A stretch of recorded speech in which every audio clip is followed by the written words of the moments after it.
Capítulo 71, El Gran Salto. 4. En Joseon, el puesto más alto que un súbdito podía alcanzar se llamaba Yang Wigeon, pero en el mundo occidental, el puesto equivalente es el de duque, y su estatus es incomparablemente superior al de Yeon Wigeon de Joseon. Los vastos territorios con un enorme poder económico propio de la más alta nobleza, junto con millones de súbditos y autoridad, les otorgan un estatus casi igual al de los miembros directos de la familia imperial. De hecho, algunos duques incluso se sientan por encima de los miembros de la familia imperial en los eventos oficiales del Imperio Eling. Se podría decir que su estatus alcanza los cielos y sacude las montañas. La mansión del duque de Bruselas, que concentraba tanto poder y riqueza en ambas manos, era magnífica. No, era tan deslumbrante que la palabra magnífico no alcanza a describirlo, era casi cegador. El techo lucía coloridas pinturas que representaban episodios de Daus, y las paredes estaban adornadas intermitentemente con pinturas de Daus, la diosa de la belleza y ángeles. Las paredes sin cuadros estaban revestidas de mármol blanco puro, con incrustaciones de motivos dorados en los bordes. Siempre había querido ver obras maestras de la época de la monarquía absoluta,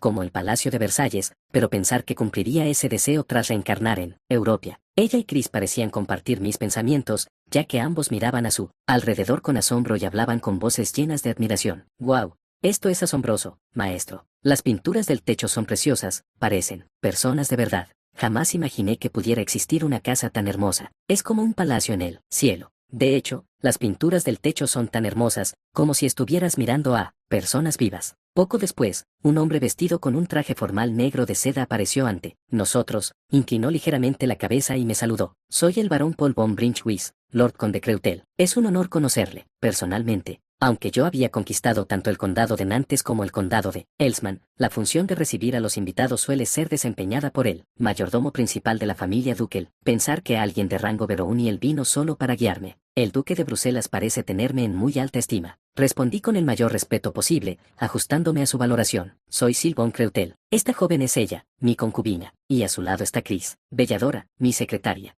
El barón Brinchwitz pareció sorprendido de que hubiera traído a mi concubina a ella, pero mantuvo su expresión y escuchó atentamente mientras se la presentaba. Sin embargo, cuando le presenté a Chris, me miró con ojos sorprendidos y preguntó, pensar que la secretaria del conde es una mujer. Su señoría tiene gustos bastante peculiares. Es una mujer muy capaz. Si no hubiera sido por su ayuda durante la campaña contra el conde Nantes, habríamos tenido que enfrentarnos a 18.000 infantes agotados tras derrotar a más de 2.000 caballeros. La trato igual que a cualquier otro hombre. Al oír esto, el barón se rascó la cabeza y respondió, es así, creía que era una concubina que habías traído contigo con el pretexto de ser secretaria. En Europa, es de sentido común que las mujeres están subordinadas a los hombres, por lo que es inevitable que el varón diga tales cosas. No, más bien, no estoy seguro de lo que está pensando, pero el hecho de que lo haya explicado honestamente demuestra que tiene un sentido de la igualdad de género, más elevado que la mayoría de los nobles de esta época, así que cambié de tema, en absoluto. Por cierto, varón, ¿cuándo podría reunirme con su Alteza, el Duque? Creo que podrá reunirse con él pasado mañana. Hasta entonces, descanse cómodamente en la mansión de Bruselas. Mientras espera, le brindaremos todo nuestro apoyo durante su visita turística, si así lo desea. ¿Hay algo que desee, ya sean mujeres o comida? Todo está preparado. Por ahora,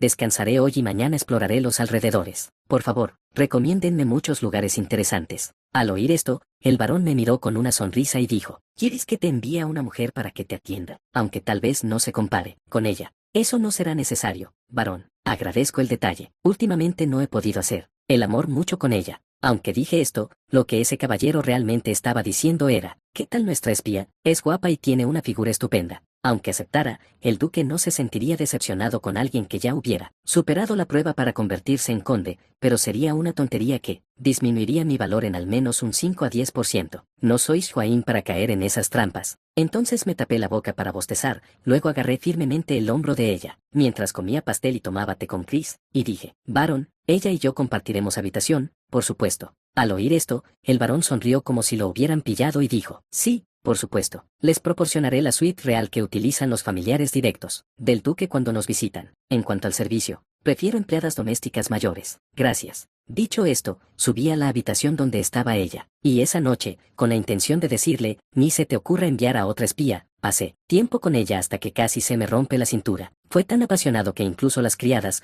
que podrían haber espiado o escuchado actos sexuales mucho más obscenos e intensos que este después de nuestra llegada a la mansión, se habrían sorprendido un tanto. Como dato curioso, esta fue casi la primera vez que ella expresó una ligera insatisfacción con respecto a nuestras actividades en el dormitorio. Así que le prometí comprarle muchos vestidos bonitos mañana para contentarla. Asterisco asterisco. A pesar del tiempo tan especial que pasé con ella, tuve que levantarme al mediodía para hacer mi trabajo de explorar este territorio. Tras despertarme, cambiarme de ropa con la ayuda de ella y salir de la habitación, el varón me saludó de nuevo hoy. En cuanto me vio, el varón se aclaró la garganta y dijo: he oído que has logrado numerosas hazañas en el campo de batalla, suficientes para ser llamado el Segue de Blanco de Creutel, pero parece que eres igual de formidable en la cama. Nuestras criadas me lo han dicho. En la Corea moderna, esto sería un delito merecedor de prisión por invasión de la privacidad y acoso sexual mediante escuchas telefónicas, pero tales acciones no son problemáticas aquí. Incluso en la dinastía Joseon, la gente se asomaba abiertamente por los agujeros de las puertas de papel para espiar a los recién casados en su primera noche, y en Europa, la consumación de los matrimonios nobles fue un acontecimiento celebrado hasta la Edad Media. En ese contexto, escuchar conversaciones ajenas no se castiga severamente si se descubre, y si la criada dice que estaba esperando por si acaso, no hay nada que objetar. Y que te llamen formidable por la noche es uno de los mayores halagos que un hombre puede recibir, tanto aquí como en Corea. Entonces sonreí ampliamente y dije: es un honor, varón. A esa edad, yo creía que dominaba la cama como su señoría, pero después de enterarme de sus logros, ya no puedo presumir de mi pasado. Continuamos hablando durante unos 20 minutos como auténticos nobles de Europa, dominados por la caballerosidad y la masculinidad. No quería revelar el comportamiento de ella en su habitación, así que hablé, principalmente de la ropa que le gustaba, de sus meriendas y de sus puntos débiles. Poco después, una mujer con un vaporoso vestido rosa claro se me acercó, acompañada de Chris, y me saludó. Su señoría, le pido disculpas por haberle hecho esperar. Señorita Belladora, ¿es usted el conde Creutel? Saludé a la mujer que llevaba el vestido que tenía delante con dignidad. Soy Silbon Creutel, conde de Creutel, Nantes y Elsman. ¿Puedo saber su nombre, señora? Soy Anna Brunhild, de la familia Brunhild, una rama de la casa del barón Brinchwitz. Me han encomendado que me asegure de que su señoría no se aburra mientras espera a su alteza, el duque. Es un honor recorrer la ciudad con alguien tan espléndido como usted. Al oír esas palabras, ella, que estaba un poco apartada de mí, infló las mejillas, mientras observaba a aquel gato ladrón que movía la cola justo delante de ella. Normalmente la consolaría diciéndole que no era así, pero estamos en tiempos de guerra, así que dejé a ella sola un momento y continué mi conversación con la mujer. ¿Qué tenía delante? Espero con interés tu ayuda, Brunhild. Me gustaría ver los diversos artículos de lujo, la ropa extravagante, la comida y los cuartels de este territorio. ¿Sería posible? Sí, su señoría. Su Alteza, el duque, ha dado instrucciones de que incluso el tesoro, duquel y los archivos que contienen documentos confidenciales pueden ser mostrados a usted si así lo desea. Así que, sin duda, es posible. Una cosa es el tesoro, pero incluso los archivos con documentos confidenciales. El duque está demostrando deliberadamente su confianza en mí, temiendo que si me vuelvo hostil, se alejará aún más de la victoria en la guerra de sucesión imperial. Por supuesto, no estaría tan loco como para entrar en esos lugares. Bien, entonces me gustaría visitar primero los cuartels. Los artículos de lujo y la ropa se aprecian mejor por la tarde, cuando llegan las mejores piezas. Una decisión acertada, su señoría. Entonces miré a ella y a Chris y le dije al varón: estas mujeres son muy importantes para mí. Aunque Chris no es mi concubina, es una secretaria a la que aprecio mucho y con la que tengo una estrecha relación. ¿Podrías ofrecerles masajes o comida deliciosa para que no se sientan solas mientras estoy fuera? Por supuesto, su señoría. En honor a nuestra casa Verouniel, los trataremos como a los huéspedes de más alto rango. Tras esa conversación,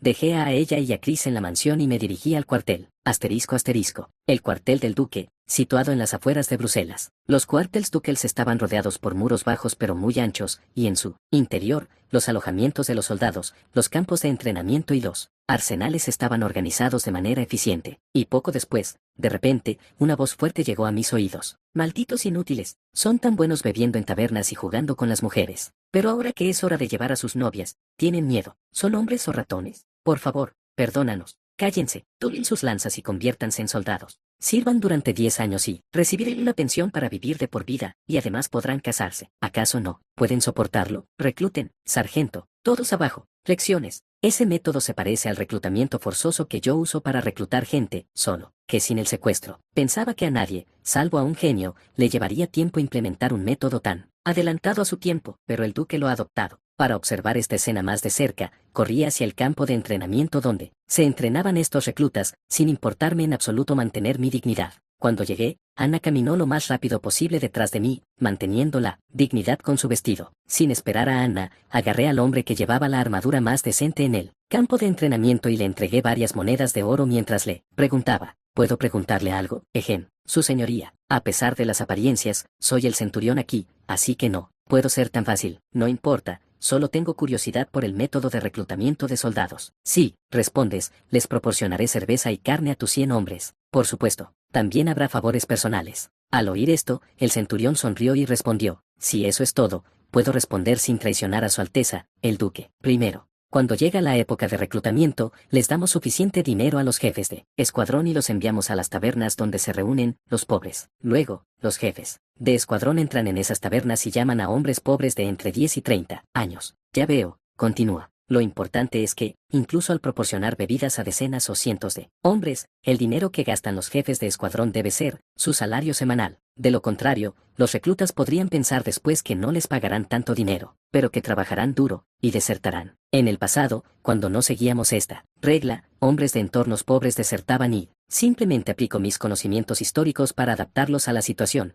Pero, ¿acaso el duque solo vio una parte de lo que le mostré y lo modificó de la manera más eficiente para que se ajustara a su territorio? Realmente no debería enemistarme con este hombre si puedo evitarlo. Ya veo, es un problema grave. Así que siempre seguimos este principio. Después de atiborrarlos de alcohol y contarles historias de heroísmo, salario y perspectivas de futuro, 9 de cada 10 hombres que ingresan eligen el camino del soldado. Luego, les damos una bonificación por firmar y los sometemos al bautismo del soldado, que consiste en caminar por un sendero formado por veteranos que cruzan sus lanzas en una plaza pública donde los ciudadanos observan. Después, deducimos dinero de la bonificación para comprar cotas de malla, lanzas y cascos. La bonificación apenas alcanza para cubrir esos gastos. Así es como reclutamos y entrenamos soldados. ¿Cómo es posible que este duque, tras ver el reclutamiento que he difundido, haya ideado un sistema militar al estilo tercio que resulta ser el más adecuado y eficiente para entrenar soldados de élite en esta época? Incluso si obtuvo más información a través de espías, reunir información tan limitada y fragmentada y diseñar semejante sistema, ¿es acaso una especie de monstruo? Aunque la formación de piqueros al estilo tercio aún no se ha implementado, el duque ya ha implementado métodos de reclutamiento que están al menos 1 o 2 siglos adelantados a su tiempo, según las pistas que di. Así pues, atónito, continué deambulando por el cuartel,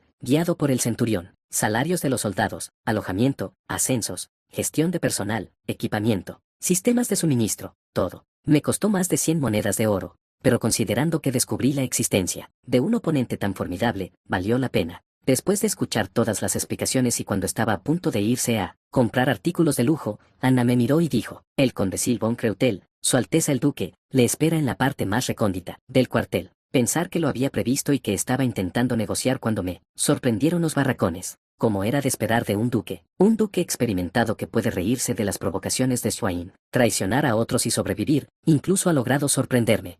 Quiero irme a casa. Capítulo 72, El Gran Salto, 5. La parte más profunda del cuartel suele servir como alojamiento y oficina del comandante de mayor rango. Quizás por esta razón, es la zona más estrictamente controlada dentro del cuartel, donde los secretos ya son difíciles de descubrir debido a las diversas medidas de seguridad. Por eso, los varones a veces colocan camas de lujo, pequeñas pero caras, en la habitación del comandante para encuentros secretos con sus amantes. Dado que la zona está tan estrictamente controlada, nadie, excepto los soldados y oficiales de guardia asignados a la oficina del comandante, puede saber lo que ocurre dentro. Al entrar en la parte más recóndita del cuartel donde se alojaba el comandante, allí estaba sentado, como era de esperar, un hombre de mirada severa de unos 60 años, en el escritorio de la oficina. La presencia del duque era verdaderamente imponente, vestía el abrigo más fino, confeccionado en terciopelo rojo, mucho más caro que la seda, con el escudo de su familia bordado en hilo de oro. Sin exagerar, pensé que si ella viera al duque sentado aquí así, probablemente, escondería la cara contra mi espalda diciendo, maestro, tengo miedo, mientras apartaba la mirada. Detrás de él se encontraba otro hombre de unos 60 años, que vestía un abrigo de terciopelo blanco con bordados plateados y portaba un estoque decorado con bordados dorados. La presión que desprendían estos dos hombres era similar a la que sentí yo al enfrentarme a decenas de caballeros montados durante la batalla de Esternein, donde derrotamos a Swain. Retrocedí momentáneamente, pero sabía que esos eran el tipo de hombres que me cortarían la nariz con los ojos abiertos y mostraba debilidad. Enderecé la espalda y me arrodillé sobre una rodilla para saludar al duque, no de forma servil, pero tampoco de forma exagerada. El barón Sylvain Creutel saluda humildemente a Su Alteza, el Duque de Bruselas, el León de Bruselas. Es un honor que se extenderá a miles de generaciones de mi familia, que me haya tratado con tanta benevolencia. Tras oír mi saludo, el duque se rió a carcajadas durante unos 30 segundos antes de decir, déjalo ya, conde Creutel, el segue de blanco del campo de batalla que derrotó a 1800 caballeros con 2000 infantes no necesita inclinarse tan profundamente ante este viejo. De todas formas, no quieres hacerlo, ¿verdad? Pero sé que si no me hubiera inclinado al principio, habrías aprovechado la oportunidad para regañarme, interrumpiendo mi concentración antes de las negociaciones. Aunque pronto me aprobarán el título de conde, si un simple varón mostrara falta de respeto a Su Alteza, el duque, las desventajas serían enormes. Para orientar las negociaciones de manera más favorable, sonreí y elogié sinceramente al duque. Creo que los métodos de reclutamiento y entrenamiento de nuestro ejército ya se han difundido ampliamente, pero nadie, salvo Su Alteza, los ha adoptado realmente. Su Alteza incluso ideó el bautismo de los soldados para infundirles honor y responsabilidad, y usted utiliza bonificaciones por alistamiento para proporcionarles armas y armaduras. Le garantizo que el ejército de Su Alteza desempeñará, sin duda, el papel más crucial en la guerra de sucesión imperial que pronto comenzará en serio. Así pues, un humilde conde como yo no tiene más remedio que implorar su clemencia para sobrevivir. Todo lo que dije era cierto. Honestamente, si pudiera estabilizar todo el condado de Nantes, tal vez podría tomar una dosis de medicina y servir a un sucesor imperial para ganar la guerra. Pero nuestra Nantes está demasiado lejos del Elíseo, la capital y palacio imperial de Elin, para participar de forma independiente. Así pues, entre los posibles participantes en el gran juego de la guerra de sucesión imperial, el duque de Bruselas, que ostenta el mayor poder y puede entrenar a los soldados de élite, tiene la victoria asegurada. El duque reflexionó sobre mis palabras por un momento, y luego abrió la boca con una expresión curiosa. No, él ya lo sabía, pero con una sonrisa que sugería que me devoraría si no respondía adecuadamente. Preguntó: ¿es cierto? Según el barón Wilhelm, que observó en secreto vuestra guerra con Schwein en Sternheim, vuestra infantería es la más fuerte de Europa. Aunque sean los más fuertes, jamás aspiraré al puesto de regente de su majestad el emperador. Naturalmente, tampoco participaré en la guerra por la ascensión imperial. ¿La razón es que acaso Su Alteza no lo sabe ya? Al oír esto, el duque se rió y dijo: no me lo puedo creer. Wilhelm me dijo que tenemos unos 3.000 caballeros, pero si nos enfrentáramos a vuestros 5.000 infantes en algún lugar como Sternheim, sin duda perderíamos. Su Alteza, por muy buen ojo que tenga el barón Wilhelm, eso es. El duque desestimó mi objeción. Wilhelm es un maestro de la espada reconocido por la espada ensangrentada de Francia. Alguien como él no se equivocaría al juzgar el resultado de un conflicto armado. No encontré palabras para rebatir eso, porque aunque este mundo no tenga poderes mágicos, el título de maestro de la espada existe, y quienes lo ostentan son reconocidos como los mejores caballeros en términos de destreza marcial, independientemente de su estatus social. De hecho, un maestro de la espada puede vencer a 3 caballeros en un combate de 3 contra 1. Son caballeros entre caballeros, contra simples soldados siervos, y con una ligera exageración, un maestro de la espada podría ganar en una pelea de 100 a 1. Por supuesto, sin armadura, incluso una proporción de 10 a 1 sería difícil, pero con armadura, ni un solo ataque daría en el blanco, ni siquiera en una pelea de 100 a 1. Por lo tanto, si me opusiera sin fundamento a la garantía de un maestro de la espada, con respecto al conflicto armado, me llamarían cerdo. Mi humildad fue excesiva, suficiente, y lo que observé y aprendí para crear esta infantería fue gracias a ti. Cuando fuiste a luchar contra ese cerdo bastardo, envié a un espía a investigar, temiendo que pudieras ganar, y aproximadamente un mes después, creé esta unidad, basándome únicamente en la información recopilada por el espía que se alistó como soldado raso. Por eso tiene tantas deficiencias. Ya había pensado que el duque había aprendido mi método de reclutamiento y entrenamiento de infantería observando cómo operaba esta unidad de infantería, pero pensar que construyó un sistema de unidades a tan gran escala utilizando únicamente información fragmentaria proporcionada por un espía que se infiltró como soldado raso. Así es un duque típico de esta época. Caramba, me emociono muchísimo. Me siento tan agraviado que quiero ir a la tumba de Schwein y romper su lápida otra vez. Si tan solo hubiera servido bajo las órdenes de este hombre, habría podido vivir cómodamente. El duque, visiblemente complacido por mi expresión de frustración, me dedicó la sonrisa más radiante que jamás había visto y dijo: ah, y ese tipo por el que preguntabas era el espía que se alistó como soldado raso. Hizo tan buen trabajo que he evaluado sus habilidades y lo he ascendido a centurión. Si se distingue en la próxima batalla, lo nombraré caballero e incluso le he conseguido tierras. Manténlo en secreto, porque este duque se está robando incluso el ascenso y el trato que le corresponden. por mérito, algo que yo creía estar impulsando. A este paso, si crea medallas, también establecerá condecoraciones acordes a su dominio. Esto es exasperante, así que simplemente me reí educadamente. Jamás imaginé que un noble de una familia tan prestigiosa como Su Alteza utilizaría mis métodos, de verdad.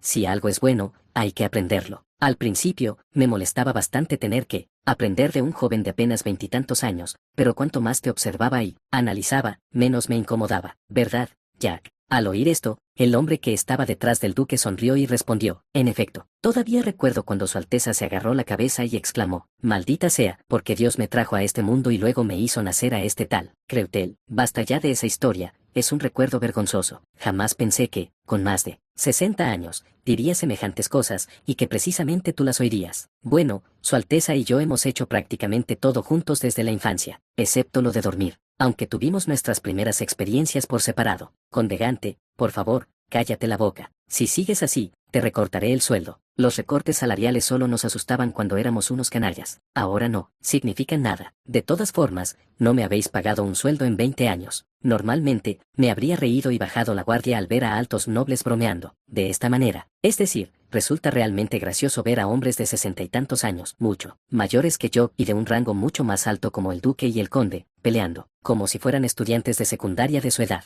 Algunas personas extrañas incluso podrían encontrar una escena así tierna, pero en una reunión de nobles con rango de conde o superior, bajar la guardia hace que te llamen idiota, no, cerdo, porque en el momento en que baje la guardia, esos malvados conde y duque me cortarán la nariz con los ojos abiertos, y si se aburren, también me cortarán un brazo. Así que observé la comedia protagonizada por estos malvados genios políticos con una expresión aún más seria. Los dos hablaron entonces con voces decepcionadas, como si ya lo hubieran previsto. Cuando yo tenía su edad, me habría enganchado y bajado la guardia con solo ver algo así. Así es Creutel, no cae en la trampa. Mira esa cara, con esa mirada como si estuviera a punto de matar a alguien. Me disculpo, Su Alteza. A pesar de haber escuchado sus palabras, simplemente, no ha pasado nada malo, así que está bien. Así que mi predicción fue correcta. Al menos Bruselas y Gante no intentarán matarme aquí, ya que me necesitan vivo, para sacarme algo de información. Sin embargo, tienen 3 veces mi experiencia y astucia política, y me superan en número en una proporción de 2 a 1. Además, intentan negociar cuando estoy más nerviosa, en el lugar y la situación que más les conviene. Qué planificación tan meticulosa. Han hecho lo suficiente como para que pueda bajar la guardia ahora, pero su malvada determinación de sacarme hasta la más mínima pizca de polvo, a mí, un ingenuo, incluso a costa de su honor y dignidad, es verdaderamente ideal para los políticos. Así que dejé de intentar tomar la delantera al principio, ya que continuar con la verificación antes de la negociación solo me pondría en desventaja. Maldita sea, partir de una posición de ventaja es la mejor manera de obtener el mayor beneficio en cualquier negociación. Esta es la primera vez que he tenido que renunciar a esto desde que renací aquí, y es por su culpa, Su Alteza el Duque. Permítame preguntarle directamente, Su Alteza, ¿qué desea? Al oír esto, el duque sonrió ampliamente y dijo, así que, después de todo, eres humano. Bien, lo que quiero es sencillo. Aquí tienes un borrador que he preparado. Comencemos las negociaciones. Acepto humildemente, Su Alteza. Y leí el contrato con el contenido aproximado entregado por el duque. El contenido era aproximadamente el siguiente. 1. Reconocimiento del gobierno del conde Creutel sobre el condado de Nantes y sus baronías subordinadas, el condado de Elsman y Creutel. 2. Para lograr el punto 1, la Casa del Duque de Bruselas garantizará las negociaciones con la familia imperial y, tras el reconocimiento del título de conde, el conde Creutel donará 10.000 monedas de oro a cambio. 3. La Casa del Duque de Bruselas es la patrona de la Casa del Conde Creutel y tiene la obligación de protegerla. 4. A cambio de protección, la Casa del Conde Creutel proporciona todo el apoyo que necesite la Casa Ducal. 5. De ahora en adelante, ambas casas se tratarán de buena fe, y el jefe de la Casa del Conde Creutel discutirá la paz de Elling con el jefe de la Casa del Duque de Bruselas, una vez cada 1 o 2 años. 6. Ambas partes deberán cumplir con los puntos 1 a 5, y si el jefe de la Casa del Conde Creutel está de acuerdo, la Casa del Duque de Bruselas fortalecerá su alianza, enviando una hija a Sylvain Creutel para una alianza matrimonial. ¿Por qué escribir de forma tan elaborada lo que esencialmente es únete a mí si no quieres morir? Pero en mi situación actual, si él reconoce plenamente mi territorio y reconoce mi título por 10.000 monedas de oro, es un trato rentable. Además, a menos que el duque esté loco, no puede ignorarme, ya que en pocos años estaré al mando de más de 20.000 soldados tan poderosos como caballeros. Por muy complicado que se ponga, probablemente me convertiré en una casa que reciba el trato de vasallo principal del duque, similar o incluso superior al del conde de Gante, que está a su lado. Y si me uno a él, la casa del duque de Bruselas colocará sin duda alguna en el trono al miembro de la familia imperial con los derechos de sucesión que él desee. Con suerte, el duque será regente y yo canciller, así que no es una mala situación. Cuando el duque confirmó que había terminado de leer el contrato, sonrió radiante, como el sol y me preguntó, Conde Creutel, permítame ser franco, si unimos fuerzas, sin duda podemos ganar la guerra de sucesión imperial, con solo que sus soldados entrenen a mi infantería. Podríamos dominar todos los campos de batalla con más de 50.000 soldados de infantería de élite y unos 5.000 caballeros. Tras 3 años de guerra, podremos colocar a un emperador títere en el trono. Cuando me convierta en regente, le daré el cargo de canciller imperial. Poder, mujeres, riqueza, ¿acaso no lo desea? Y si logro colocar a un emperador en el trono, intentaré ayudarle a que su concubina ella se convierta en su esposa oficial. Esto significaría que recibiría a la hija de mi concubina, pero, bueno, ¿qué hará? En ese momento, el duque me pareció un demonio, como el diablo en las escrituras que tentó a Dios con una tentación más dulce que él, azúcar y tan blanca como la nieve. Tras pensarlo un momento, abrí la boca. Capítulo 73, El Gran Salto, 6. Yo, tengo algo que me gustaría preguntarle a Su Alteza primero. Responder a una pregunta con otra pregunta. Muy bien, habla. Entonces golpeé con ambas manos el escritorio donde estaba sentado el duque y dije, Su Gracia, ¿sabe usted cómo se comporta una rata acorralada? Una pregunta tonta, pero, sí, el gato que se ve acorralado muerde, haciendo cualquier cosa por sobrevivir. Sí, hay que morder al gato para sobrevivir. ¿No se te ocurrió que yo podría hacerlo mismo? Sinceramente, probablemente no lo había considerado, porque los seres humanos somos criaturas atrapadas dentro de los límites de nuestro propio pensamiento racional, incapaces de imaginar nada fuera de esa racionalidad. Incluso en la historia, el hecho fundamental de que la Tierra es redonda, demostrado en Occidente hace 300 o 400 años, no fue creído en Joseon a pesar de que Hon Daejeon presentó innumerables pruebas. Esto se debía a que la filosofía más racional de aquella época, el neoconfucianismo con sus principios dualistas, afirmaba que la Tierra es plana. Según este principio, el duque probablemente nunca imaginó que el conde Silbón Creutel,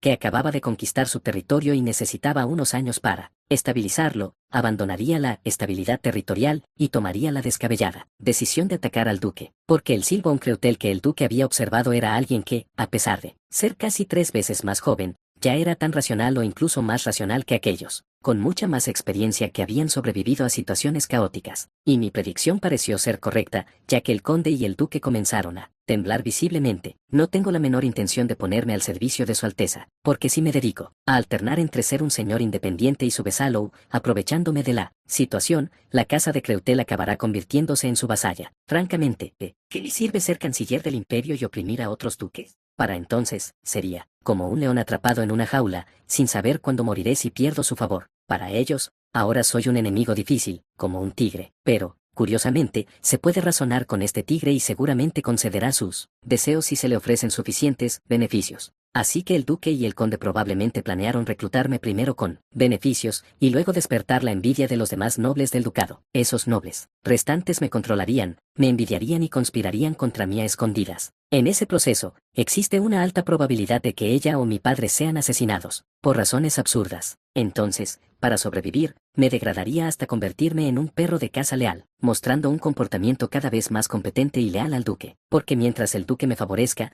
no podrán cruzar la línea para frenarme. Pero ya no soy un cachorro de tigre que se arrastra bajo las órdenes del condenantes, así que no hay necesidad de que viva atado a la correa del duque como un perro de caza. Mi intención dio en el clavo, ya que el conde de Gante, que estaba de pie detrás del duque, perdió la compostura y habló primero con enfado. Sin vergüenza, Silbón Creutel, ¿te ha cegado el favor del duque? ¿De verdad?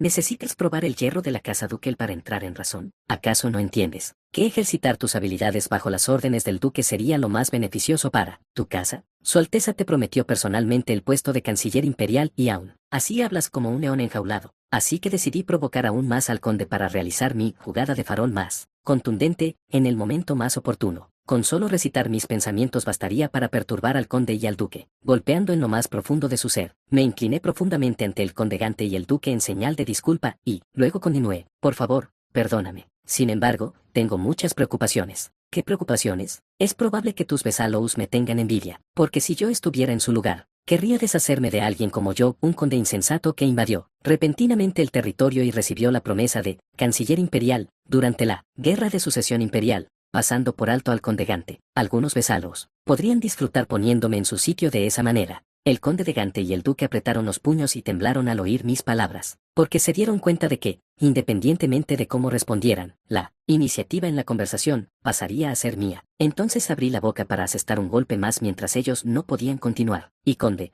permítame preguntarle algo también. Usted ha apoyado al duque durante décadas. Mi padre también apoyó al conde de Nantes durante unos pocos años como canciller de su casa cuando era conde, así que entiendo perfectamente ese sentimiento. El conde me interrumpió a mitad de la frase para preguntar, ¿a qué sentimiento se refiere, conde Creutel? La humillación de que un intruso te quite el puesto de repente, el vacío de sentirte desechado como un zapato viejo a pesar de décadas de servicio. ¿Podría soportar estar vago mirando? ¿Cómo se sentirían los demás besalos? Ante esas palabras, el conde Gante luchó por contener su ira y respondió con voz temblorosa. Si es la voluntad del duque, la seguiré, aunque haya servido a su alteza durante décadas. Si aparece alguien más capaz, debería hacerme a un lado. Logró controlar su ira, pero ahora a ellos les resultaría difícil pedirme que me uniera a sus filas, porque aunque el duque sea capaz y excelente controlando su territorio, si creo una atmósfera en la que ni siquiera el conde de Gante pueda apoyar su opinión, resulta imposible nombrarme vesalo unilateralmente. Al percibir ese ambiente, el duque se levantó de su asiento y me puso un cuchillo en la garganta como si me estuviera amenazando. Me pinchó ligeramente el cuello para sacarme sangre y luego habló con voz furiosa. Silbon Creutel, ¿cómo te atreves a insultar a Gante delante de mí? ¿Estás dispuesto a morir? Insultar a mi mejor vesalo es insultarme a mí, y me gustaría cortarte la cabeza como castigo, pero como Nantes no se quedaría callada si murieras, te perdonaré la vida, o mejor dicho, si me cedes una sola baronía, formaré una alianza contigo. ¿Qué te parece? La baronía de Crescent me parece apropiada. El contrato que acababa de firmar era el escenario más optimista para el duque, en él, que yo me convertiría en su vesalo manteniendo mi territorio, pero al ver que no cumpliría fácilmente, lo modificó. Originalmente, el borrador de este tipo de contrato es simplemente algo que sería bueno que se aceptara, pero se espera que no se finalice. De esta forma, ambas partes pueden alegar generosamente que se dieron a las condiciones que deseaban, y si la otra parte es tan ingenua como para aceptarlo tal cual, mejor aún. Por lo tanto, es probable que el contrato presentado ahora sea el que se redactó originalmente. Es como cuando se extorsiona a alguien. Si inicialmente se le exigen 100 millones, no pagará, pero si se le amenaza severamente y luego se le pide solo 1 millón, la gente paga de buena gana. La historia está repleta de negociaciones de este tipo. Está usando esa táctica para extorsionarme, actuando como si estuviera siendo generoso al pedirme solo un poquito.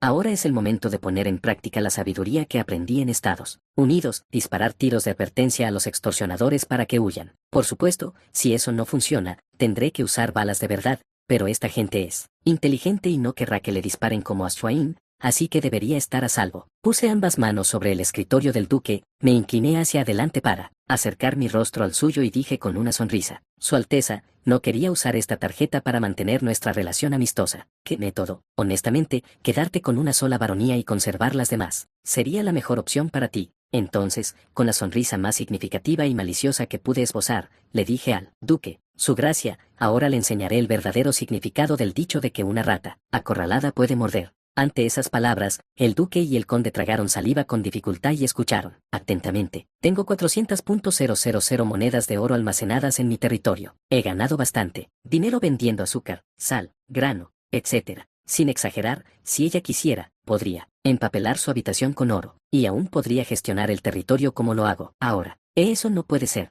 Conde Creutel, ¿qué tonterías está diciendo? Incluso su majestad imperial tendría dificultades para administrar su territorio después de semejante gasto. Si alguien pregunta cómo es posible, yo respondería, en esta época, las minas de sal son como las minas de carbón, y la tecnología para extraer azúcar de la remolacha azucarera es, con una ligera exageración, como extraer petróleo del suelo en grandes cantidades. Además, considerando el suministro inestable de azúcar de Espenia, controlo todo el suministro a Elin, Britania, Rumania y Francia, monopolizando esencialmente los campos petrolíferos. En otras palabras, actualmente soy tan rico como un jeque petrolero de Oriente Medio, así que, sin exagerar, podría contratar temporalmente a unos 100.000 mercenarios para la guerra. Alteza, los nobles deben permitirse lujos aunque se endeuden, de lo contrario, pierden su prestigio y honor. Para ellos, el azúcar, que hace que la comida sea deliciosa y valiosa, es casi como la vida misma. ¿Cómo podría yo, que controlo eso, no tener dinero? Al oír esto,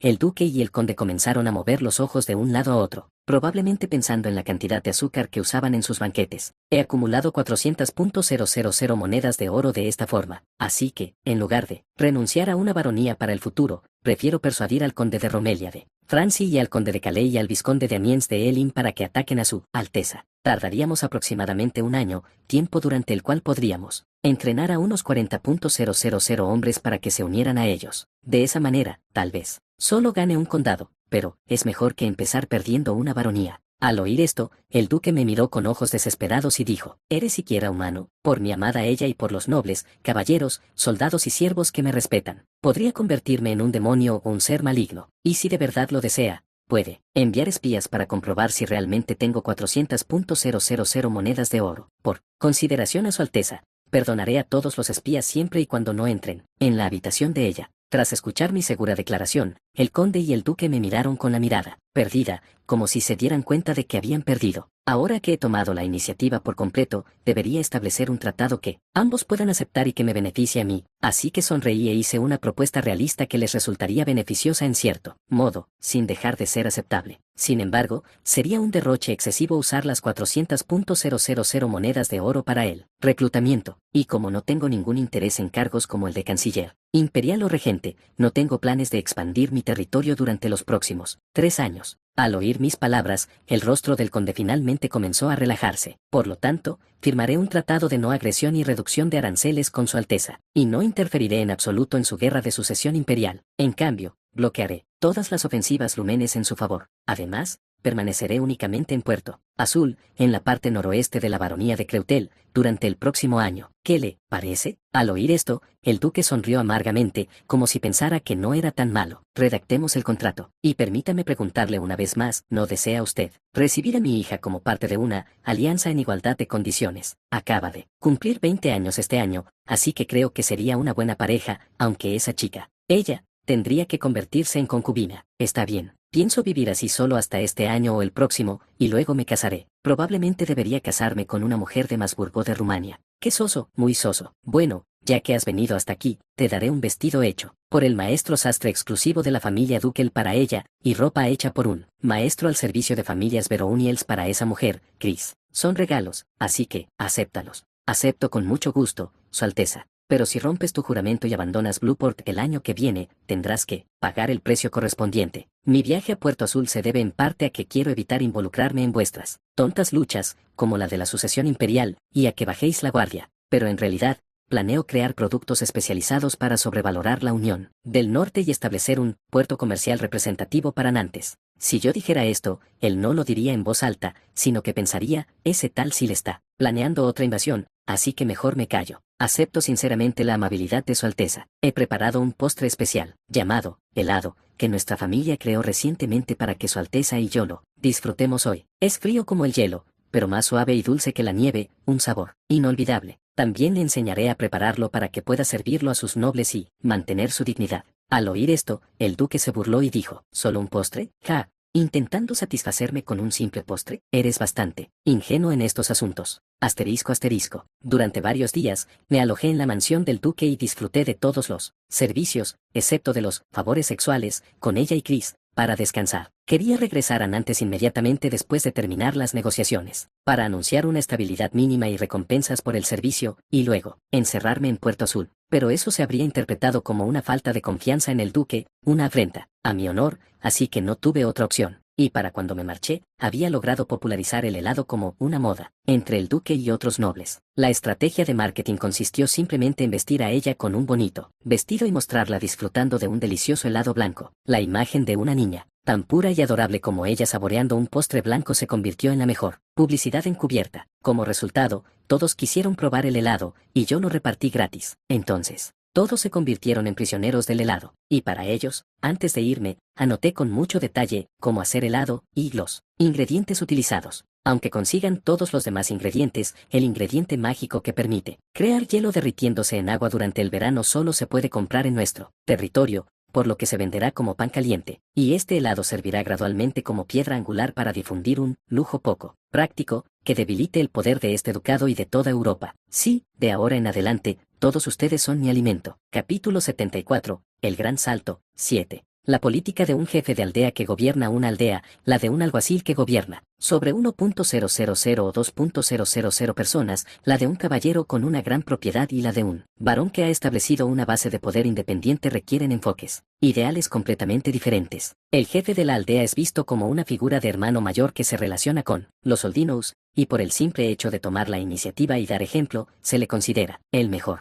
Un alguacil debe presentarse como un maestro con autoridad que media en las disputas entre aldeas. A veces tienen que persuadir y otras veces reprender a los jefes de aldea que se pelean por pequeñas ganancias para reconciliarlos. Al mismo tiempo, deben considerar si deben disciplinar y reformar adecuadamente a quienes infringen normas menores o enviarlos a su superior, un caballero con una gran fortuna, para que reciba el castigo correspondiente. También deben inspirar motivación en los siervos, que son como estudiantes, para que lleven a cabo las instrucciones del caballero, que es como un director. El criterio para medir su competencia es la capacidad de reconciliar a personas que están peleando y aislar a los alborotadores. Para los caballeros con grandes propiedades, su función es gobernar a los alguaciles, que representan los intereses de los cientos o miles de personas que viven en las áreas bajo su jurisdicción. A veces deben mostrar más benevolencia de la esperada para ganarse el afecto de la gente de su dominio, y otras veces deben reprimir sin piedad a sus subordinados para hacer cumplir la ley. Como administradores, su función es juzgar a los tontos que viven robando el dinero ajeno y dejar en paz a los que se ganan la vida con ello. Su función es la de ser un juez imparcial que actúe como abogado y fiscal, además de administrador. Un varón hace lo que hacen los caballeros,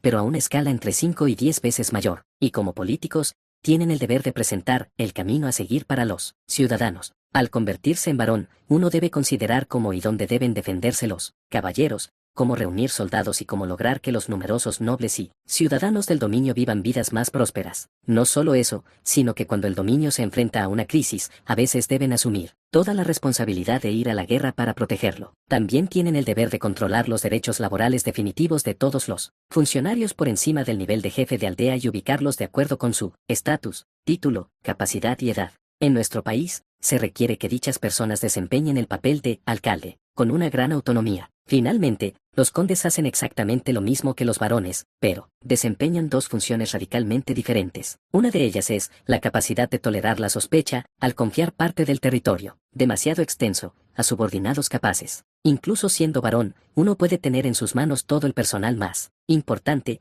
el poder militar y el poder financiero de todo el dominio, siempre que sea muy capaz. Porque si me esfuerzo un poco más, podré controlar todos los aspectos verdaderamente importantes relacionados con el presupuesto y el personal. Sin embargo, me resulta imposible a mí solo gestionar un vasto territorio de 200 kilómetros por 190 kilómetros con 2 millones de habitantes. Si lo intentara, pasaría a la historia como un tonto como Felipe II, que estaba tan sepultado bajo el papeleo que no podía responder adecuadamente a los informes de rebelión. Aún así, es probable que aquel señor no supiera cuándo actuar ante la rebelión, porque estaba ocupado gestionando el presupuesto para un monasterio en algún pueblo rural de 1.000 habitantes. Como rey, fue excelente en general, pero perder la oportunidad de sofocar una rebelión por un papeleo trivial fue cruzar la línea. Por lo tanto, para ser un monarca ideal, o mejor dicho, para no fracasar como monarca, se necesita la capacidad de encomendar tareas a los subordinados incluso si no se puede confiar plenamente en ellos, pero si se puede tolerar la sospecha. Si no puedes tolerar la sospecha y trabajas demasiado tú mismo, te conviertes en alguien como Felipe II.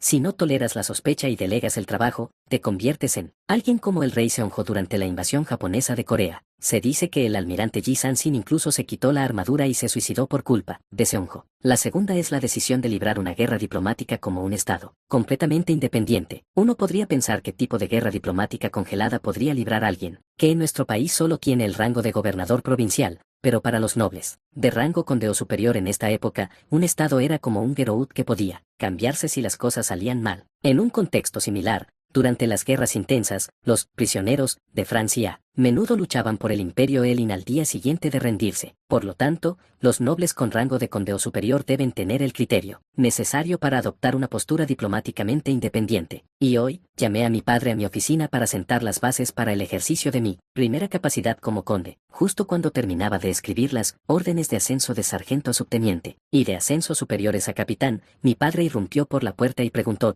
cómo fueron las negociaciones con Su Alteza, el duque. Normalmente, durante el horario oficial, llamaba a la puerta y entraba tras obtener permiso, pero como se trataba de la supervivencia del dominio, no se preocupó por asuntos tan triviales. Al ver a mi padre sí, sonreí ampliamente y dije, con éxito, logramos formar una alianza equitativa sin ceder ni un solo territorio de ninguno de nuestros dominios, incluidos Nantes, Elsman y Creutel. Al oír esto, mi padre sonrió ampliamente y, olvidando su dignidad, me estrechó la mano y dijo, Silte, ¿es cierto? ¿Cómo pudiste formar semejante alianza con su Alteza, el Duque, sin ceder ni un solo pedazo de tierra? Simplemente no lo entiendo. Como decía mi padre, normalmente, incluso si nuestra postura tiene una justificación clara, cuando usurpamos el dominio de nuestro Señor, ofrecemos territorio y recibimos su aprobación como precio del consentimiento tácito. Del mismo modo que cuando Japón fue erosionando e invadiendo gradualmente nuestro país, distribuyó arbitrariamente diversos beneficios a potencias como Estados Unidos, Gran Bretaña y Rusia. Y en ese contexto,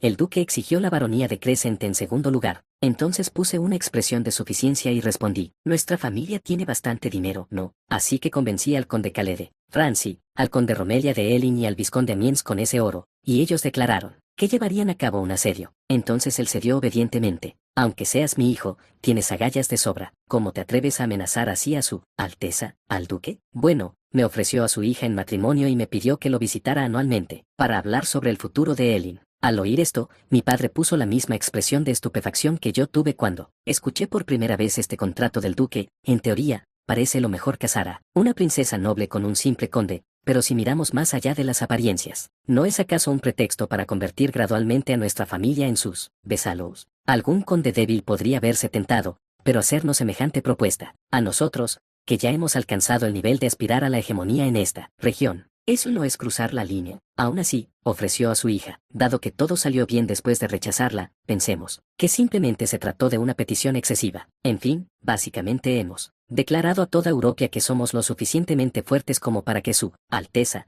el propio duque, propusiera una alianza, incluso después de que rechazáramos a la noble princesa. Como dijo mi padre, según como se mire, nos hemos presentado como nobles, poderosos a quienes se les ofreció una alianza incluso después de haber rechazado una alianza matrimonial con el duque. Independientemente de la intención, obtuvimos un beneficio suficiente con tan solo recibir la propuesta. Entonces sonreí y respondí, como era de esperar de ti, padre, no me imaginaba que tuvieras pensamientos tan profundos. No, si hubiera sido yo, no habría podido formar una alianza con su Alteza, el duque, sin ceder ni un solo territorio en esta situación, como hiciste tú. Sí, por cierto, ¿cómo piensas distribuir las recompensas? Al oír esto, le entregué a mi padre un pergamino que resumía las recompensas. Tras un instante, lo recibió, lo leyó y dijo con expresión seria, entiendo que se le haya dado a Frost la baronía de Iber y 10 aldeas circundantes, y a Balt la baronía de Circlelan, y el resto de la distribución territorial es generosa, pero razonable. Pero, sí, padre, solo en Nantes hay 6 puestos vacantes de barón,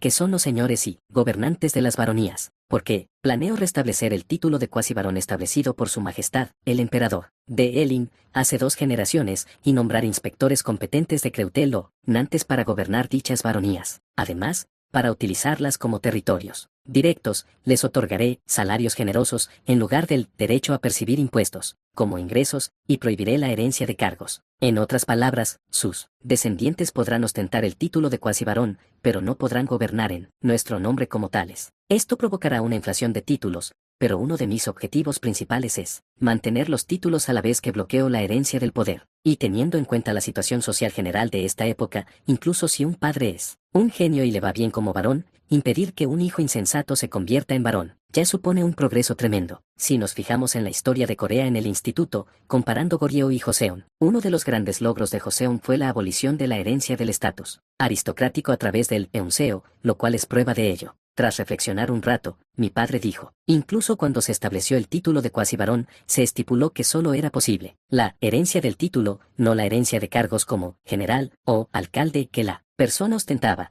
así que de alguna manera puedo lograr que la gente lo acepte. Sin embargo, siguen siendo nobles y tienen derecho a transmitir las recompensas por su dedicación a sus descendientes, así que, ¿cómo podría no funcionar? Entonces, para el hijo mayor de alguien que haya ejercido como cuasi varón durante más de 10 años y se haya jubilado, o que haya fallecido en el ejercicio de sus funciones como cuasi varón sin descendencia, concederé una pensión equivalente al salario que percibió durante su tiempo como cuasi varón, dado que los títulos se heredan únicamente por el hijo mayor, y este es un título temporal ligeramente superior al de caballero, debería ser suficiente. Entonces, ¿dónde te alojarás? Donde quiera que te alojes se convertirá en la capital. Al oír esto, le sonreí a mi padre y declaré, según el acuerdo con su Alteza el Duque, ultimaré los preparativos y me dirigiré directamente a Puerto Azul para gobernar la baronía de Creutel. Padre, tú debes ir al condado de Elsman, y en cuanto a Nantes, planeo nombrar a Frost como el varón de mayor rango y contar con la ayuda de Val. Planeo suplir la escasez de personal administrativo reclutando a graduados plebeyos de la Academia Administrativa. ¿Acaso muchos graduados de la Academia Administrativa vendrán a un condado tan inestable? Si se gradúan allí, preferirán trabajar como ejecutivos en las compañías comerciales Medici o Cousimo. En nuestro dominio, tenemos al subteniente Mark y al subteniente Sword, siervos, que son tratados como cuasi nobles. El hijo ilegítimo del barón Frost ya se ha ganado territorio y un título nobiliario por sus propios méritos. Al oír esto, mi padre sintió. Además, para reunir a semejantes plebeyos, reconocí las aptitudes de Chris. Belladora, una mujer, como una casi noble. Con sus habilidades, estoy seguro de que puede ascender más allá de la categoría de casi noble y convertirse en caballero. Quienes lo hayan visto con sus propios ojos no rechazarán la oportunidad de ascender a la nobleza. Así que también mantengo a esta mujer sospechosa que podría poner en peligro mi posición si la tomara a mi lado para protegerla. ¿Por qué? Incluso en las empresas de hoy en día, cuando ves que alguien menos capaz que tú tiene éxito, no te sientes desafiado pensando, si ese tipo puede hacerlo, ¿por qué yo no? Más aún en esta época, al ver a una mujer que no puede convertirse en funcionaria y ser reconocida únicamente por sus habilidades, esos orgullosos chicos de la Academia Administrativa correrán aquí pensando, si vengo aquí, al menos puedo hacer eso.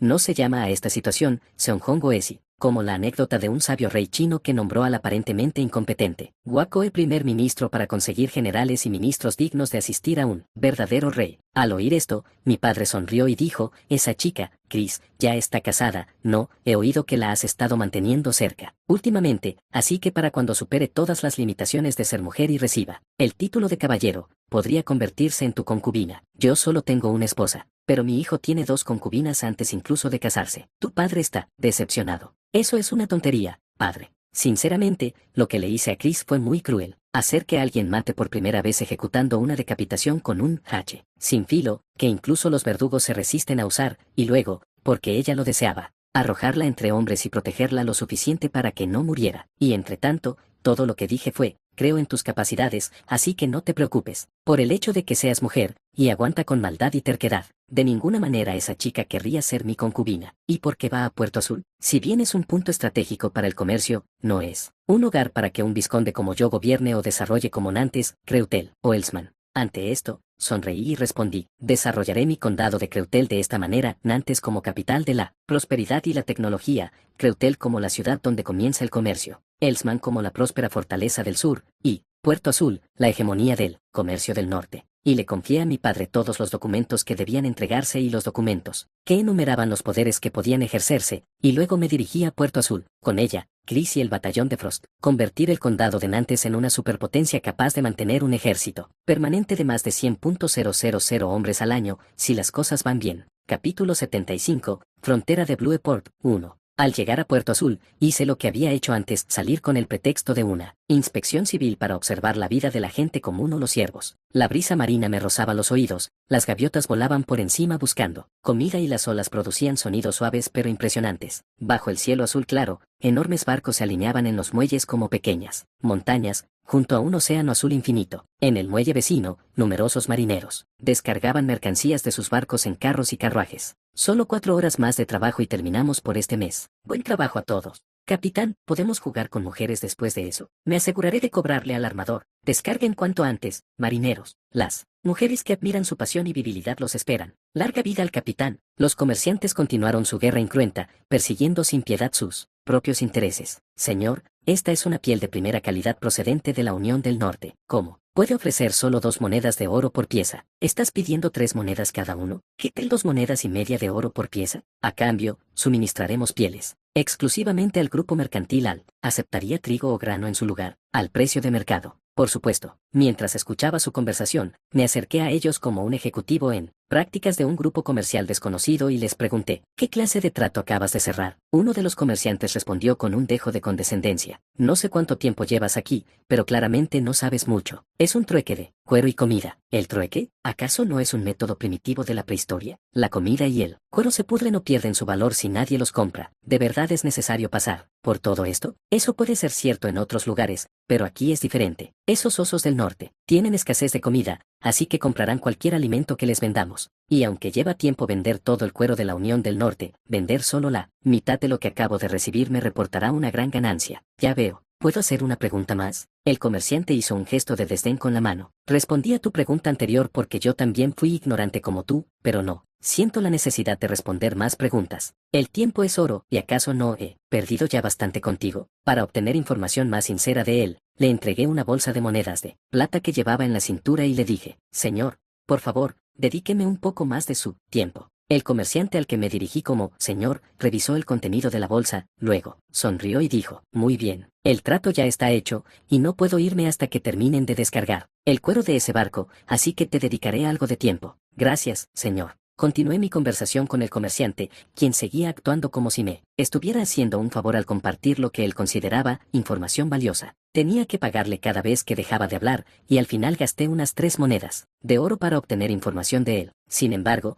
la información que obtuve valió más que el dinero que invertí. Asterisco asterisco. En conclusión, esta ciudad era un centro de transporte que conectaba la Unión del Norte, Britania y el Imperio Elin. Era un puerto especializado en la exportación de alimentos, sal y azúcar desde Creutel, aprovechando su ubicación estratégica. Por eso, el comerciante con el que hablé ayer describió el Puerto Azul de esta manera. Blueport es más rico y poderoso que una baronía con una población de 40.000 habitantes. Sin embargo, también dijo, a pesar de ello, los grandes negocios se cierran en los centros comerciales, pero este lugar carece de comida, bebida y entretenimiento para esas personas, lo que ha frenado su desarrollo. Para solucionar este problema, en cuanto regresé a casa, ordené que convocaran a las personas influyentes de la localidad y me quedé despierto toda la noche ideando un plan. Con la cabeza aún mareada por haber pasado la noche en vela, entré en la sala de reuniones donde se habían congregado las figuras influyentes. Todos ellos lucían la apariencia propia de los líderes de una ciudad portuaria especializada en el comercio. Sus brazos envejecidos mostraban más grasa que músculo,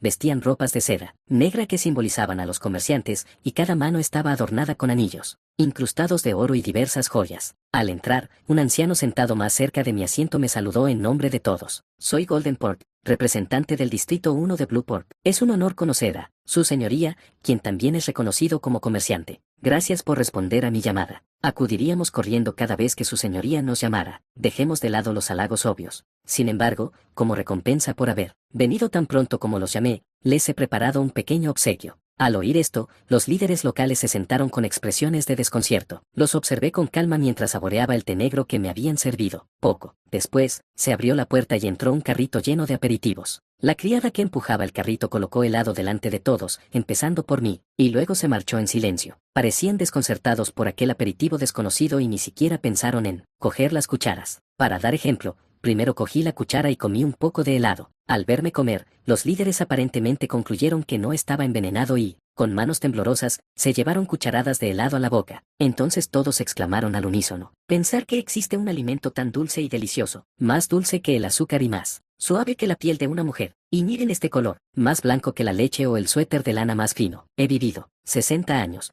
Pero es la primera vez que experimento semejante lujo. No, ni siquiera. Su Majestad el Emperador probablemente haya probado algo así. Sí, jefe del Distrito 3. ¿Quién iba a pensar que se derretiría tan suavemente al contacto con la lengua mientras refrescaba el paladar? Sabe a un sueño. Al ver sus reacciones, sonreí y dije, me alegra que lo disfruten, aunque hacer una sola taza de helado cuesta unas 5 monedas de plata. ¿Cómo no iba a hacer esto por quienes trabajan para mí? Si quieren más, toquen el timbre y les traeré más. Ahora, déjenme preguntarles algo. Sí, su señoría. ¿Es esto un alimento adecuado para la nobleza? Al oír esto, los líderes parecieron no comprender el significado de mis palabras y se limitaron a mirarse fijamente unos a otros sin dar ninguna respuesta. Así pues, para estimular su complejo de inferioridad hacia la nobleza, hablé. Permítame reformular la pregunta. ¿Cree que esto podría servirse en un banquete de la nobleza? Sin duda. Es un postre nuevo que puede satisfacer sus paladares y ojos más exigentes, su señoría. Imaginen esto. Imagínense saboreando esta abundancia, comiendo la misma comida gourmet y helado que los nobles, mientras escuchan la música de una orquesta. Además, imaginen las expresiones de frustración de los nobles de menor rango que no pueden disfrutar de tal lujo porque son más pobres que ustedes.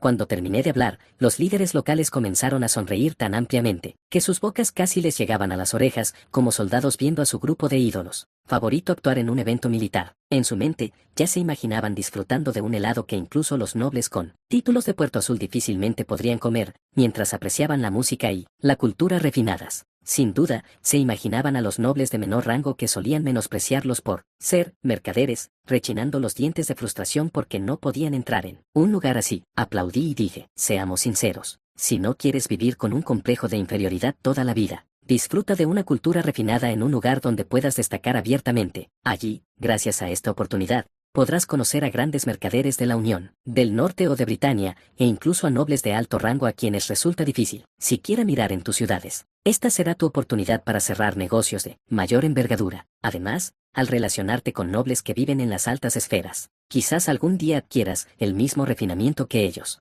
En cuanto terminé de hablar, uno de los líderes golpeó la mesa y dijo, cuando vean que adquirimos tal refinamiento, los nobles con dinero pero sin sangre, noble, y los grandes comerciantes de la Unión del Norte nos buscarán, naturalmente como fuente de bella cultura, ya que no pueden sobrevivir sin conocer las tendencias. Entonces podremos cerrar tratos mucho más grandes y mejores. También podemos hacer que se queden el mayor tiempo posible, esperando mejores condiciones. A veces incluso podemos cansarlos de negociar para que bajen el precio. Exactamente. Por eso quiero transformar esta ciudad, junto con todos ustedes, en una ciudad de la cultura y una ciudad turística que muchísima gente admirará. Sí, me siguen, haré que todos aquí sean tan ricos que ni siquiera los comerciantes más importantes envidiarán a nadie, así que síganme. Al oír esto, los líderes me miraron con ojos fervientes, había satisfecho tanto su deseo de honor como su codicia de dinero y dijeron al unísono, ¿cómo podríamos negarnos? Mientras su señoría no nos abandone, lo seguiremos, hasta el final. Larga vida a Creutel. Sin embargo, las palabras del orador fueron interrumpidas cuando un mensajero entró repentinamente en la sala de reuniones, se arrodilló ante mí y dijo, tengo un informe.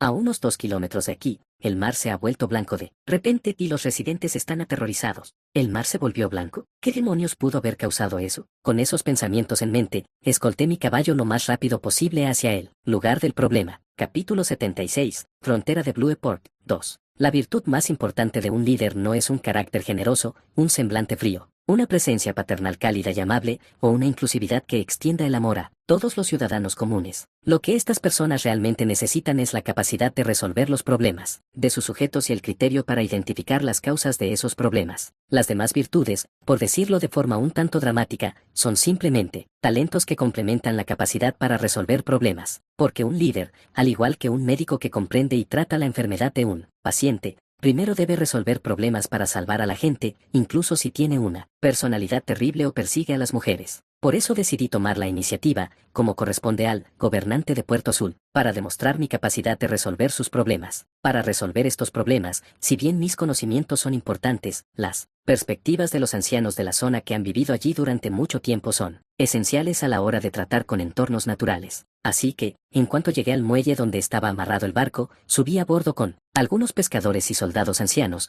dirigiéndome directamente a la zona donde, según se decía, el mar se había vuelto blanco. Asterisco. Si bien mi determinación por resolver el problema era encomiable, navegar por el mar en un barco pesquero de tamaño mediano, particularmente pequeño en comparación con los barcos modernos, fue una odisea inimaginable. Al menos no era responsable de pilotar el barco, solo tenía que soportar estar sentado a bordo. Incluso en embarcaciones modernas que superan las 1.000 toneladas, algunas personas se marean. Viajar en este barco de apenas 50 toneladas en mares agitados es verdaderamente terrible incluso hoy en día. Oye, ¿te estás loco? ¿No te dije que aseguraras bien ese barril de roble para la cerveza? Por poco no me da, pero podrían haberme aplastado los brazos y las piernas. Lo lamento. Pedir disculpas pone fin a tu carrera como marinero. Pues ya está, llamen a todos. Los que están por encima y por debajo de mí, Capataz Arius, por favor, perdóname. Su excelencia el conde está a bordo y usted comete semejante error y todavía habla. Así, eres un cerdo inútil e idiota. El barco se balanceaba con tanta violencia que los barriles de roble que contenían más de 200 litros de cerveza, su sustituto del agua potable, rodaban por su interior. Las personas instintivamente mantienen el equilibrio para evitar caerse, pero sencillamente no hay remedio para ese balanceo y esa sensación de mareo tan característicos. Así que no me quedó más remedio que soportar la vista del vasto mar a través de la ventana de mi estrecha cabina. Al menos, contemplar el mar me impidió sentirme atrapada, y las náuseas comenzaron a disminuir ligeramente. Tras contemplar el mar durante un rato, las náuseas finalmente disminuyeron un poco. Estuve a punto de vomitar. Al mirar a mi alrededor, me di cuenta de que un marinero veterano estaba de pie a mi lado. Por muy novato que fuera en la navegación, como conde, mi primera impresión no podía ser la de un niño que apenas puede contener el mareo. Eso dañaría mi dignidad. Entonces llamé al marinero y le dije, tú, que no viste nada. No, recuerda que yo estaba en mi camarote, desplegando mapas y elaborando grandes estrategias. El marinero, visiblemente nervioso, respondió, sí, entendido. Conde, tuve la fortuna de presenciar cómo su excelencia se preparaba cuidadosamente para el futuro y quedé profundamente impresionado. Bueno, con eso debería bastar. Seguro que no va a difundir rumores mientras bebe. Hice un gesto con la mano para despedir al marinero, pero antes de irse, dijo, Su Excelencia, estamos a punto de llegar a la zona donde, según se informa, el mar se tornó blanco. El mayor Frost ha solicitado su presencia inmediata. Gracias, vamos juntos. Siguiendo las instrucciones del marinero, salí de mi camarote y subí a cubierta. En cubierta, el mayor Frost y su pelotón, que habían estado vigilando por si acaso, aparecían. Piratas, se aferraban al suelo del barco como algas flácidas, incapaces de adaptarse a su primera experiencia en el mar. Algunos se aferraban a las barandillas, vomitando continuamente, expulsando carne y alcohol que probablemente habían consumido días antes en un banquete. Sinceramente, en cierto modo los envidiaba. Como me dolía tanto el estómago por el balanceo, deseaba poder vomitar también. Poco después, el capitán del barco se me acercó y me dijo, aquí es donde aquellos jóvenes dijeron que el mar se volvió blanco. Todavía está un poco blanco, mírenlo. Tras escuchar esto, al mirar al mar, vi que el agua a nuestro alrededor se había vuelto blanca como el papel, a diferencia del azul oscuro que había visto hasta ahora. Para comprobar el estado del agua de mar, le pedí a un marinero novato que se encontraba cerca, tú, recoge inmediatamente un poco de esa agua de mar, y trae también a los pescadores ancianos. Sí, entendido, Su Excelencia. Poco después, el marinero regresó, forcejeando con un cubo que contenía más de 10 litros de agua de mar. Normalmente, el agua de mar debería ser transparente, independientemente de dónde se recoja, pero esta agua permaneció blanca. Así que, tomando una decisión importante, metí la mano en el agua de mar turbia, que parecía como si le hubieran vertido leche. Sentí algo viscoso en la mano, como si tocara burbujas de jabón grasientas. Seguro que esto no es ese líquido blanco y pegajoso que he visto en vídeos para adultos. Por favor, espero que no. Incapaz de ocultar mi disgusto, fruncí el ceño frente a ellos y dije, esto no es perjudicial. No hay nada malo en el mar, solo es esperma de pez. Al oír esto, los ancianos pescadores preguntaron, ¿podría ser este el arenque que mi padre comía a menudo en su juventud? Antes de morir de hambre cuando escaseó la comida, no dejaba de decir, el mar es blanco. Veo un mar blanco. Si echamos las redes, habrá arenques en abundancia, así que, a diferencia de otros, no moriremos de hambre. ¿Cómo podría saberlo mejor que tú si ni siquiera soy pescador? Pero, por lo que sé, sí, esto es esperma de arenque. Si echas las redes aquí, encontrarás en abundancia el arenque que tu padre tanto anhelaba. Marineros, anclen el barco aquí y empiecen a pescar durante 1 hora. Tras decir esto,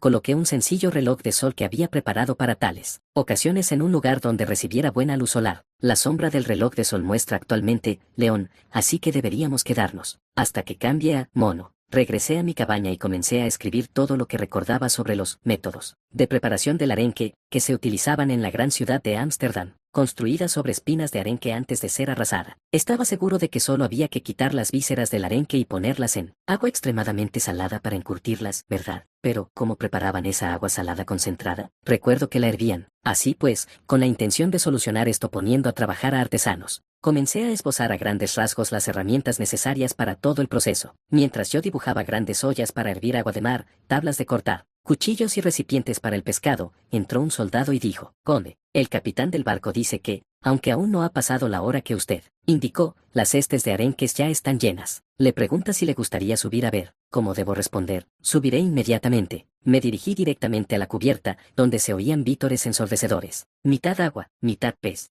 Siendo un poco exagerada, podría atraparlas con las manos desnudas. Increíble, increíble. ¿Cómo es posible que haya tantos peces? Solo somos 10 pescando y ya hay tantos. Estos muchachos están bastante gorditos, estarían deliciosos a la parrilla. Échales un poco de sal, ásalos y acompáñalos con cerveza. Perfecto. Como era de esperar, usted es muy sabio, capitán. Oigan todos, el capitán nos invita. Me abrí paso entre los marineros que celebraban para revisar las cestas de arenques. Una enorme caja con capacidad para unos 100 kilogramos estaba llena de arenques, aún vivos y aleteando. Esta cantidad de arenques podría alimentar a 300 ciervos durante un día. Así que me reí como un loco. Ese Kim Malsaen, un ser moralmente corrupto que estudió la Liga Hanseática, le dijo una vez a nuestro profesor, esos malditos bastardos, deberían llamarse la Liga del Arenque, y dijo que escribiría una tesis para cambiarle el nombre a la Liga Hanseática. Ahora que me he convertido en un señor, un gobernante, y me he encontrado con esto en persona, por fin lo entiendo. Es como duplicar comida, jajaja. Normalmente no me reiría así, excepto delante de personas de confianza como ella, o Balt,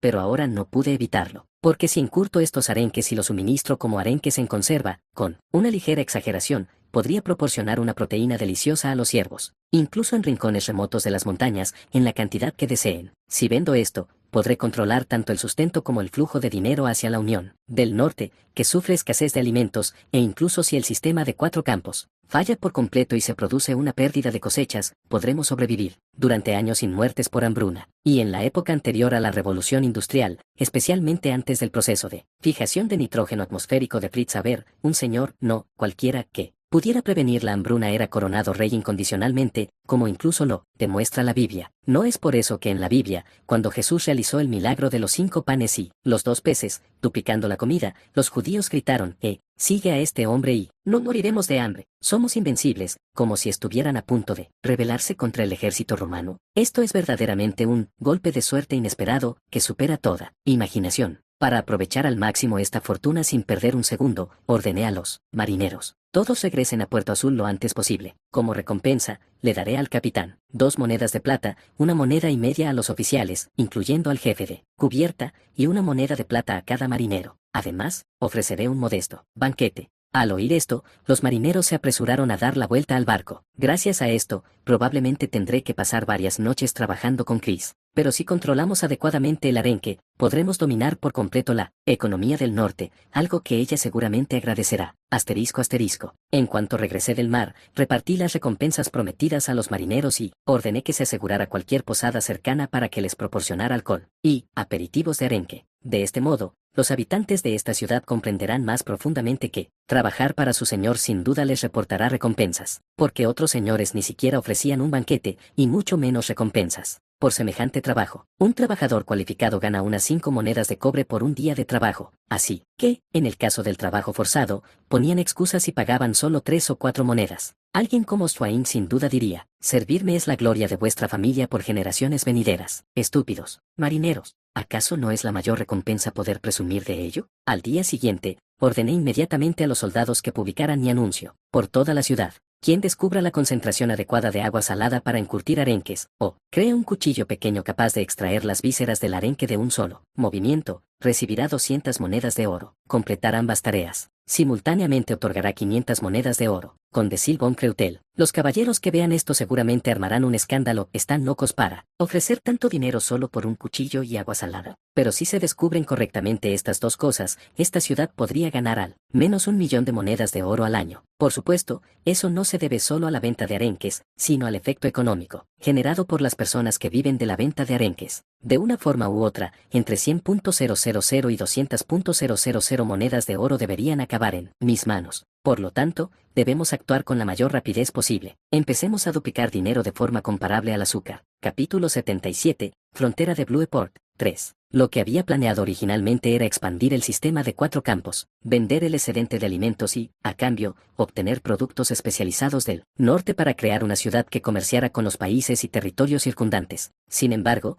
con el regreso del arenque a estas aguas, tuve que revisar significativamente ese plan. Esto se debía a que mi plan inicial no había contemplado la creación de una industria fundamental donde pudiéramos producir y procesar bienes en una operación integrada dentro de la propia ciudad. Así que reuní a los líderes de distrito de la ciudad y comencé a explicarles mi plan. Revisado. Escuchen con atención. El capitán Hulk, con tan solo 10 marineros, capturó 100 kilogramos de arenque en una sola hora utilizando únicamente cañas de pescar. Si hubieran usado redes, el barco se habría llenado por completo en esa misma hora. Al oír esto, los ojos de los líderes del distrito se iluminaron mientras me miraban fijamente. Con esta abundancia de arenques asegurada, no tenemos por qué temer malas cosechas. Si los cultivos fracasan, podemos simplemente asignar algunos ciervos a la pesca de arenque para garantizar el alimento. En tiempos normales, podemos vender el excedente de pescado a las regiones vecinas y acumular una enorme riqueza. Incluso en la actualidad, no existen restricciones legales para la pesca indiscriminada de arenques, ni siquiera durante la época de desove. Esto se debe a que todos coinciden en que las poblaciones de arenques son tan vastas, que no se agotarán incluso si se pescan durante la temporada de desove. Por lo tanto,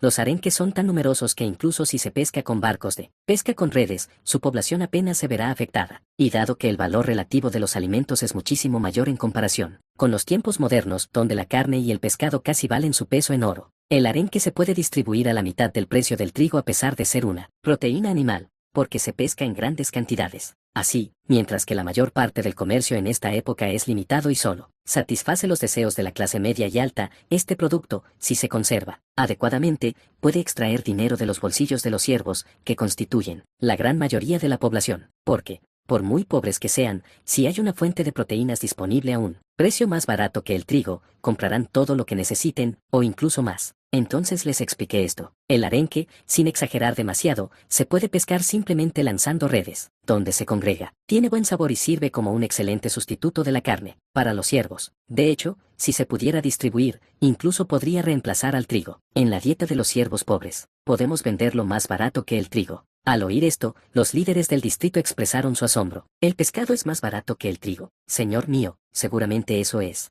En efecto, para cultivar trigo basta con arar los campos y sembrar las semillas. Pero los peces solo se pueden pescar en el mar. Le sonreí levemente y dije, ¿ante quién estás hablando de imposibilidades? ¿Has olvidado quién soy? Si otro noble hubiera dicho tales cosas, habría sido un intento de usar el poder y la autoridad para intimidar a los comerciantes sin pruebas. Pero también soy un empresario y comerciante que ha sido pionero en numerosos mercados como gerente. He extraído azúcar de la remolacha azucarera y aumentado el rendimiento de los cultivos mediante el sistema de 4 campos hasta que tuve un excedente de grano, que luego vendí para reclutar a 5.000 soldados de élite de una población de 200.000 habitantes, una hazaña legendaria. Quizás por ello, los líderes del distrito respondieron con expresiones llenas de expectativa. ¿Podrían asignarnos una parte también? Sigue mis instrucciones y te daré mucho más. Si me sigues, te concederé riquezas y honores que harían que los varones de otros países sintieran envidia. No, en realidad. Hice una pausa a mitad de la frase, luego me llevé la mano derecha a la boca y hablé, en voz baja. Os convertiré a todos en nobles. No puedo daros territorios, pero seréis nobles, comerciantes más ricos que los caballeros que poseen tierras. Como muestra de esta promesa, os concederé privilegios. Los mercaderes que tenía delante estaban más cautivados por la mención de los privilegios que por el concepto de nobleza, que les resultaba difícil comprender del todo en ese momento. Así pues, para inculcarles la certeza de que seguirme podría conducir a la nobleza, para alimentar ese deseo y para que compraran con dinero la dignidad propia de la nobleza, creando así un efecto dominó que enriquecería a todos, dije. A partir de ahora, se suprime la distinción entre vestimenta noble y plebeya en el condado de Creutel. Esto significa que incluso quienes no pertenecen a la nobleza pueden usar ropa de seda de cualquier color, excepto seda negra, y comer los mismos alimentos que los nobles. También se les permite viajar en lujosos carruajes y con sirvientes vestidos con ropas elegantes. Sin embargo, naturalmente, a menos que seas un noble, no puedes grabar tu propio escudo de armas. Los líderes del distrito quedaron tan impactados por estas palabras que se olvidaron de que yo estaba frente a ellos y comenzaron a mirar a su alrededor, discutiéndolo. ¿Qué querían hacer? ¿Yo con seda roja? Dios mío. ¿Puede un hombre de más de 40 vestirse como un príncipe? Siempre he soñado con vestir como un príncipe de cuento de hadas. Maravilloso. Debo vestir a mi madre con seda de colores. Le encanta el amarillo, así que le compraré un vestido de seda amarillo. Aplaudí 2 veces para recuperar su atención y dije, a cambio, seguirás mis instrucciones al pie de la letra. Convence a los ciudadanos, bajo tu mando, deben estar dispuestos a fingir su muerte si yo lo ordeno. Tras estas palabras, se produjo entre nosotros un silencio tan profundo que se podía oír el parpadeo de los ojos. Rompiendo el silencio que reinaba, les hablé una vez más. Si decides no seguirme, habla ahora y vete. Pero si te vas de aquí, también debes irte de esta ciudad. Al oír esto, un valiente líder de distrito me miró y me preguntó, ¿qué pasa si nos vamos? ¿Seguro que no nos matarán? Simplemente usaría mi dinero para comprar todos los bienes de esa persona. No sé cuánto valen, pero con mi fortuna personal podría comprar todos los negocios y propiedades de 2 o 3 de ustedes. Luego, simplemente pondría gerentes más obedientes en esos puestos. A continuación, toqué el timbre de mi asiento para llamar a un sirviente y dije, traiga el contrato. Sí, mi señor. Poco después, me presentaron los contratos a mí y a los líderes del distrito. Léelo y toma tu decisión. De hecho, cuando termines de leerlo, te daré una última oportunidad para que lo reconsideres. Sí, conde Creutel, mi señor. Al oír esto, comenzaron a leer los contratos con atención. Algunos parecían buscar trucos ocultos en cada letra, llevaban monóculos y movían sus plumas como si subrayaran cada palabra mientras leían. Me recordaban a un amigo del instituto que llevaba gafas gruesas y era el mejor de toda la escuela, pero tenían una seriedad diferente, como de vida o muerte. Después de un rato, todos dejaron sus bolígrafos y les pregunté, bueno, ¿alguien desea marcharse? Nadie lo hace. Sin embargo, hay algo que nos gustaría preguntar. Pensé que no se irían tan fácilmente después de haberles dado permiso para usar seda, símbolo de la nobleza, pero me sorprendió un poco que ni una sola persona se levantara después de leer el contrato. Este giro de los acontecimientos fue ligeramente diferente de lo que había previsto. Hablar. El jefe de distrito que me interrogó lo hizo con tal intensidad que, si yo no hubiera sido conde, tal vez realmente hubiera querido matarme. Comprendo la división de los distritos para talleres de armas, talleres de armaduras, fábricas de procesamiento de alimentos e instalaciones de producción masiva de ropa. Tiene sentido, ya que su señoría logró un gran éxito al consolidar los gremios. De esta manera en la baronía de Creutel, al provenir de su señoría y no de otro comerciante, podemos confiar en esto y acatarlo. Pero, ¿por qué debemos revelarle nuestros libros de contabilidad a partir del próximo año? Respondí con indiferencia a la pregunta exigente del comerciante, para garantizarle el máximo beneficio. Si me entrega sus libros de contabilidad a partir del próximo año, garantizaré sus actividades comerciales, incluso enviando a mis soldados cuando sea necesario. En realidad, desde la perspectiva de esta época, los conceptos de revelar los libros de contabilidad y garantizar las ganancias son completamente incompatibles. Esto se debe a que los comerciantes de esta época intentaban minimizar y ocultar su volumen de ventas visible para esconder la mayor cantidad de ingresos posible de sus señores. Y, naturalmente, esos impuestos ocultos van a parar a sus propios bolsillos. En esta época, este tipo de prácticas suelen pasarse por alto como costumbre común. Por lo tanto, es probable que este comerciante se esté protegiendo contra posibles pérdidas que podrían ocurrir si ignoro esta costumbre. Así que le ofrecí una zanahoria para convencerlo. Si revelas tus libros de contabilidad, solo tendrás que pagar el 30% de tu beneficio, neto en concepto de impuestos. Y a cambio de pagar impuestos, recibirás mi total protección y apoyo. ¿A qué tipo de apoyo se refiere? ¿Y qué protección? Solo necesitamos que se nos garantice el derecho a realizar negocios u operar talleres y fábricas en su territorio. Chasqueé la lengua 2 veces y dije, Tis, escucha con atención. Revelar tus cuentas y pagar impuestos es similar al contrato mutuo que tengo con mis caballeros. Si comercias en mi beneficio, declaras tus ingresos y pagas impuestos, te protegeré como si fueras mi vasallo. ¿Qué significa eso? Si algún noble de nuestro territorio le exige sobornos, será castigado por infringir mi propiedad.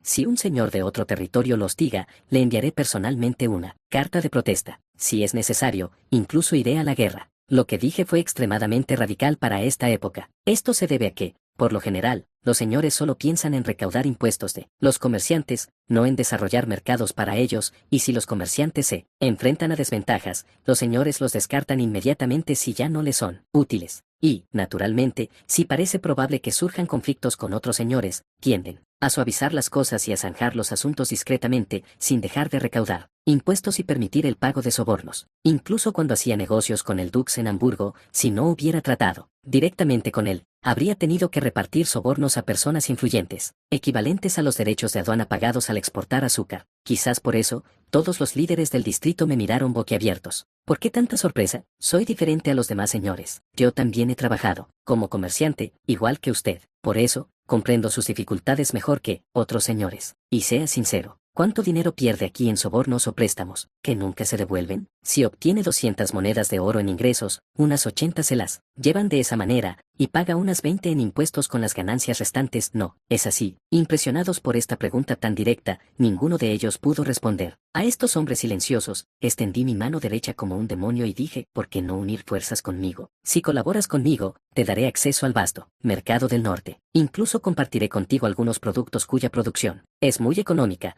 ya que son poco conocidos, pero que se pueden vender por entre 10 y 40 veces su coste de producción. Ya he dicho lo que tenía que decir, el resto es cuestión de coordinación práctica. Quien desee marcharse puede hacerlo de inmediato. Aun después de escuchar esto, ninguno de ellos se marchó. En cambio, me miraron con ojos llenos de codicia y me preguntaron, su señoría nos ha ordenado construir fábricas y talleres, pero, ¿cómo piensa dotarlos de personal? Reuniremos a los hijos de segunda y tercera edad de Nantes, Creutel y Elsman que no tengan trabajo, los pondremos a pescar arenques, capacitaremos a algunos como artesanos, a otros como constructores y a otros como marineros. Solo en nuestro condado de Creutel, tenemos más de 40.000 personas que podemos traer aquí. En otras palabras, tragaron saliva con dificultad y esperaron mis palabras, y yo dije con una expresión radiante, cada uno de ustedes 8 tendrá unos 5.000 subordinados. Vaya, aunque no podrán Recaudar impuestos, tener 5.000 subordinados hará que no envidien a los nobles. No, disfrutarán de una riqueza y una gloria que harían que los varones de territorios remotos sintieran envidia.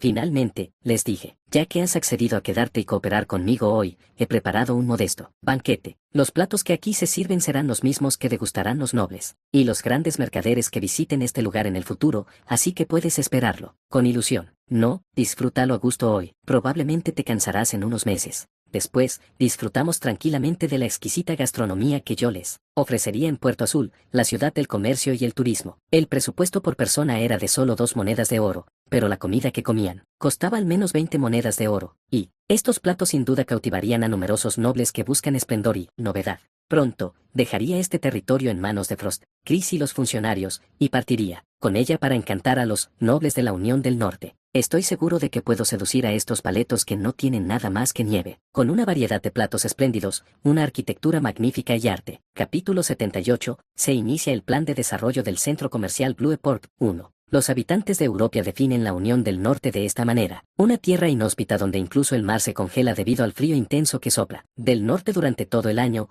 un lugar miserable y sin cultura donde saqueadores que veneran tradiciones imprudentes y bárbaras conviven con siervos rústicos. Sin embargo, según mis investigaciones desde mi estancia en Creutel, la Unión septentrional no está necesariamente dominada por un frío extremo en todas partes. De hecho, algunas regiones son tan fértiles y tienen llanuras tan extensas que incluso los ciervos pueden comer carne una vez al mes, y hay lugares donde el aliento no se vuelve blanco ni siquiera en invierno. En cambio, al estar lejos de naciones avanzadas como nuestro imperio Elin, la República Franci, Rumania e Itálica, que ostentan culturas espléndidas, su cultura parece bárbara desde la perspectiva de un noble. Por eso me dirigí a Narchel, la capital de la Unión del Norte, confiando en que presentarles la cultura Elin y cosas nuevas sería todo un éxito. Y tan pronto como desembarqué del barco al llegar, oí la voz alegre de un noble que me estaba esperando. ¿Es usted Lord Silvon Creutel? Soy el barón de la corte Nicolai Cerebrayeni. Su Excelencia el ministro de Asuntos Exteriores me ha dado instrucciones para atenderle debidamente. Si hubiera visitado este lugar cuando aún era varón, habrían enviado solo un caballero bajo las órdenes de algún vizconde de la corte, no del ministro de Asuntos Exteriores. Ahora que mi estatus ha aumentado,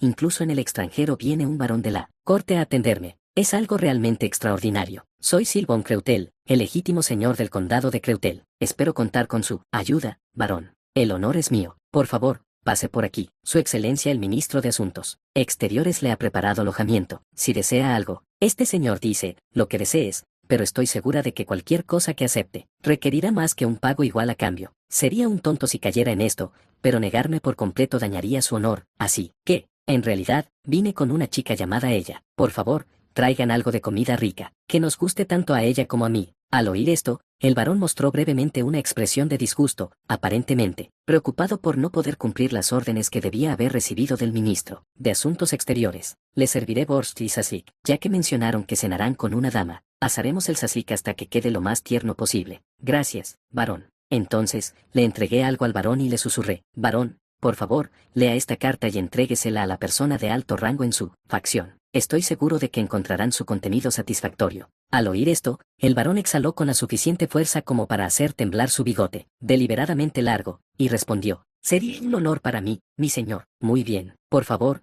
date prisa, estoy bastante agotada. Asterisco asterisco. Después de nuestro viaje, ella y yo nos despertamos alrededor del mediodía, o mejor dicho, por la tarde. Tras despertarnos y arreglarnos el pelo y la ropa, entramos en el comedor que nos habían preparado. En el interior, el suelo, el techo y las paredes estaban revestidos de mármol blanco, puro. Los pilares que sostenían el techo estaban grabados con pequeñas águilas negras doradas, símbolo de la Unión del Norte, que representa a un águila que atrapa a su presa. La mesa donde nos sentamos ella y yo era de lujoso mármol negro azabache, y varios platos estaban decorados con motivos dorados. Sobre la mesa había exquisiteces de la Unión del Norte, como borscht y saslik. Ella parecía incómoda simplemente por estar en un lugar tan espléndido, no solo por comer allí, y miraba a su alrededor con nerviosismo. Así que la llamé suavemente para tranquilizarla. Ella, relájate. Al oír mis palabras, dejó de temblar y se concentró en lo que yo decía. ¿No has dicho siempre desde pequeño que querías ayudarme? Sí, maestro, quiero serle de ayuda. Al encontrarla adorable mientras decía esto, inconscientemente le acaricié la cabeza, suavemente, y le susurré al oído: siempre me ayudas, ella. Siempre te lo agradezco, pero hoy necesito tu ayuda. ¿Puedes ayudarme? Sí, amo. Bien, entonces, ella,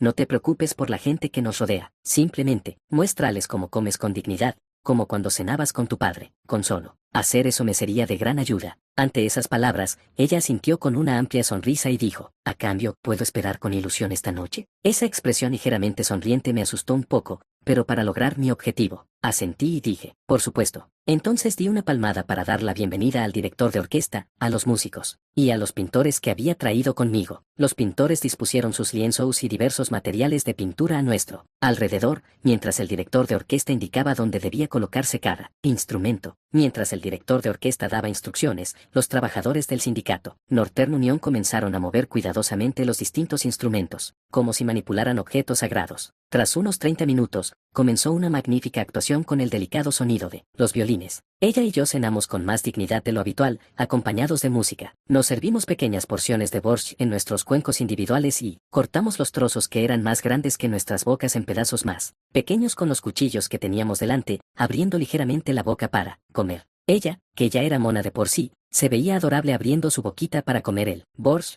como una ardile con las mejillas llenas de bellotas. Al comer saslik, usábamos cuchillos pequeños para separar la carne de los huesos de cordero, cortarla en trozos pequeños y llevárnosla a la boca. Cuando nuestra comida estaba casi terminada, le dije al mayordomo que estaba a mi lado, traigan helado, galletas de merengue y malvaviscos. Sí, entendido. Entonces le toqué el pie a ella para indicarle que ya no necesitaba mantener esa formalidad. Poco después, el mayordomo trajo helado, galletas de merengue y malvaviscos en platos muy lujosos. La presentación fue realmente preciosa, helado blanco como la nieve, galletas de merengue rosas, amarillas y blancas, y malvaviscos blancos puros, todo cuidadosamente dispuesto. Ella y yo comimos primero los malvaviscos, seguidos de las galletas de merengue de diferentes colores. A diferencia de lo habitual, habíamos añadido deliberadamente más azúcar, lo que pareció funcionar, ya que ella estaba sentada frente a mí con una cara realmente feliz, comiendo malvaviscos y galletas de merengue. Cuando comimos el helado juntos, el sabor era increíble. Elaborado con leche fresca, huevos y abundante azúcar, tenía una textura que parecía derretirse por completo en la boca y era tan dulce que creaba la ilusión de que incluso la cabeza se estaba volviendo azucarada. Sobre todo ella,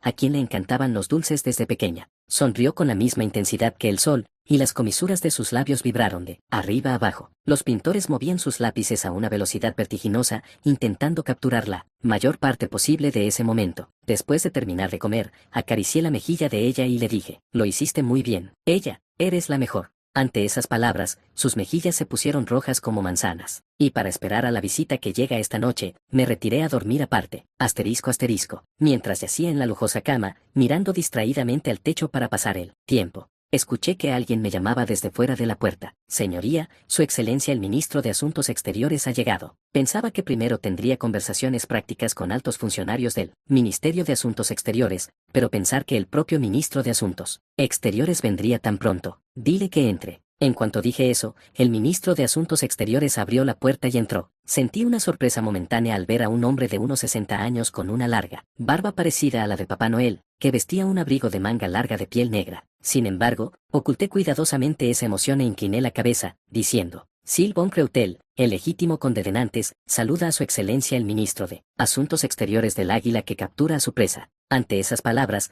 el ministro de Asuntos Exteriores, con aspecto de Papá Noel, sonrió como un anciano bondadoso y dijo, soy Alexeyev Rolls-Royce, ministro de Asuntos Exteriores de la Unión del Norte y legítimo propietario del condado de Rolls-Royce. Aunque soy ministro imperial, nuestra jerarquía es la misma, así que siéntase libre de hablar con total confianza. Aunque nuestras filas sean las mismas, su excelencia es ministro de una nación. ¿Cómo podría hablar con tanta ligereza? Además, no he venido tanto como el conde de Creutel, sino para vender los bienes y la cultura de mi territorio al imperio. El ministro de Asuntos Exteriores escuchó mis palabras y se acarició la barba, hablando con voz relajada. Entonces que así sea. Pero usted mencionó que no solo se venden productos, sino también cultura. ¿Qué significa eso? Como ya le dije, excelentísimo señor, llevaremos las refinadas culturas de España, Itálica, Rumania, Elin y Francia a la corte imperial de la Unión del Norte. Utilicen esa cultura para establecer la dignidad imperial. Al oír mis palabras, el ministro de Asuntos Exteriores abrió mucho los ojos y preguntó, ¿qué quieres decir con eso? Tal como lo dije, la dignidad del imperio de la Unión puede demostrarse mediante el poder militar, la fortaleza económica y la influencia diplomática,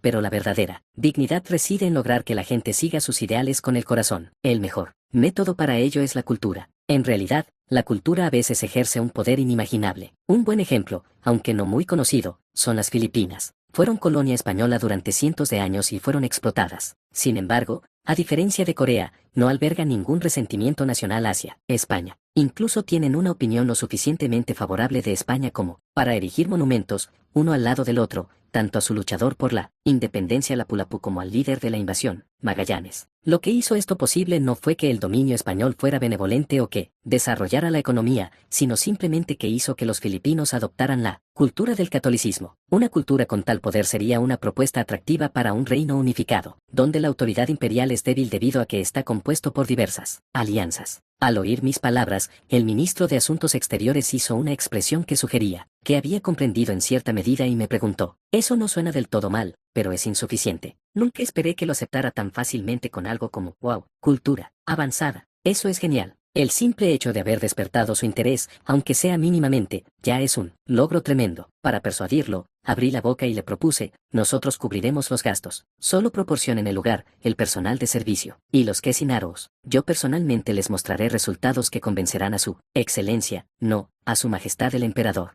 Capítulo 79. Se inicia el plan de desarrollo del centro comercial Blueport 2. Lo que comúnmente llamamos reuniones de la alta sociedad europea no adquirió su forma completa hasta el siglo XIX. Antes de eso, especialmente en la época medieval, los banquetes, tanto para plebeyos como para nobles, se centraban en el disfrute bullicioso más que en el refinamiento. Así, en lugar de exhibir elegancia a través de la música, el ambiente y el baile, los nobles se diferenciaban con elaborados vestidos y trajes de seda y terciopelo, y, especialmente a través de su comida. La comida, en particular, se consideraba una muestra de su estatus y riqueza. Ponían un puñado de pimienta, que casi valía su peso en oro, en una copa del mejor vino, o servían pavo adornado con pan de oro para demostrar su magnificencia. Por supuesto, en aquel entonces, esto bastaba para que los nobles se sintieran superiores a los plebeyos, pero la verdadera nobleza siempre busca distinguirse de los siervos y plebeyos en cada detalle, hasta en su forma de andar. Para satisfacer este deseo, corrí de un lado a otro, hasta que me ardieron los pies, dando instrucciones. Cuelga candelabros del techo del gran salón. Cuestan 300 monedas de oro cada uno, así que asegúrate de que no se caigan. Hay que proporcionar helado a los nobles en toda la abundancia. Si la leche escasea, paguen a los siervos de los alrededores el triple del precio para conseguir más. Yo les proporcionaré azúcar ilimitada. La orquesta debe memorizar a la perfección tanto las piezas a tempo normal para cuando yo baile,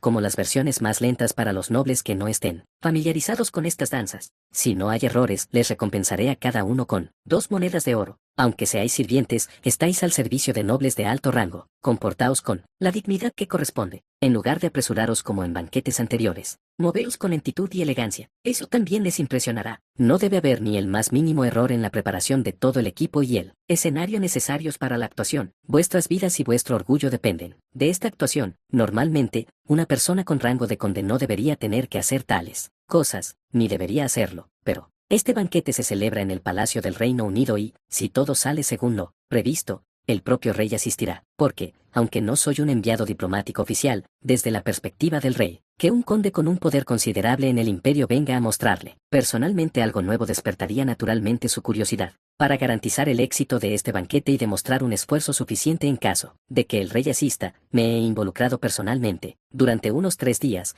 día y noche, hice trabajar a mis subordinados y a los sirvientes del palacio para preparar el escenario más perfecto. Asterisco asterisco. El día del baile, como era de esperar, acudió un gran número de nobles al banquete, preparado personalmente por un conde extranjero, y me saludaron. Soy el barón Sergei Tula. Es un honor asistir a un banquete ofrecido por un conde del Imperio Elin. Soy el vizconde Visilkov Novgorod. El ministro de Asuntos Exteriores insistió en que asistiera. Soy el conde Brave Kirigor. Tenemos grandes expectativas, ya que han pasado décadas desde que un conde del imperio nos visitó. Los saludé a todos cortésmente, y después de que llegaran innumerables nobles, finalmente aparecieron los verdaderos VIP. Soy el duque Mikhail Vladivostok, y su majestad llegará en breve. Es un honor, Su Alteza, el duque de Vladivostok. Su Alteza, aunque mi dominio es más pequeño que el suyo. Ante esto, incliné ligeramente la cabeza y respondí con suavidad. Aunque sea un conde extranjero, ¿cómo podría faltarle el respeto al jefe de la familia? Vladivostok, un gran pilar del Reino Unido. Por cierto, Su Majestad.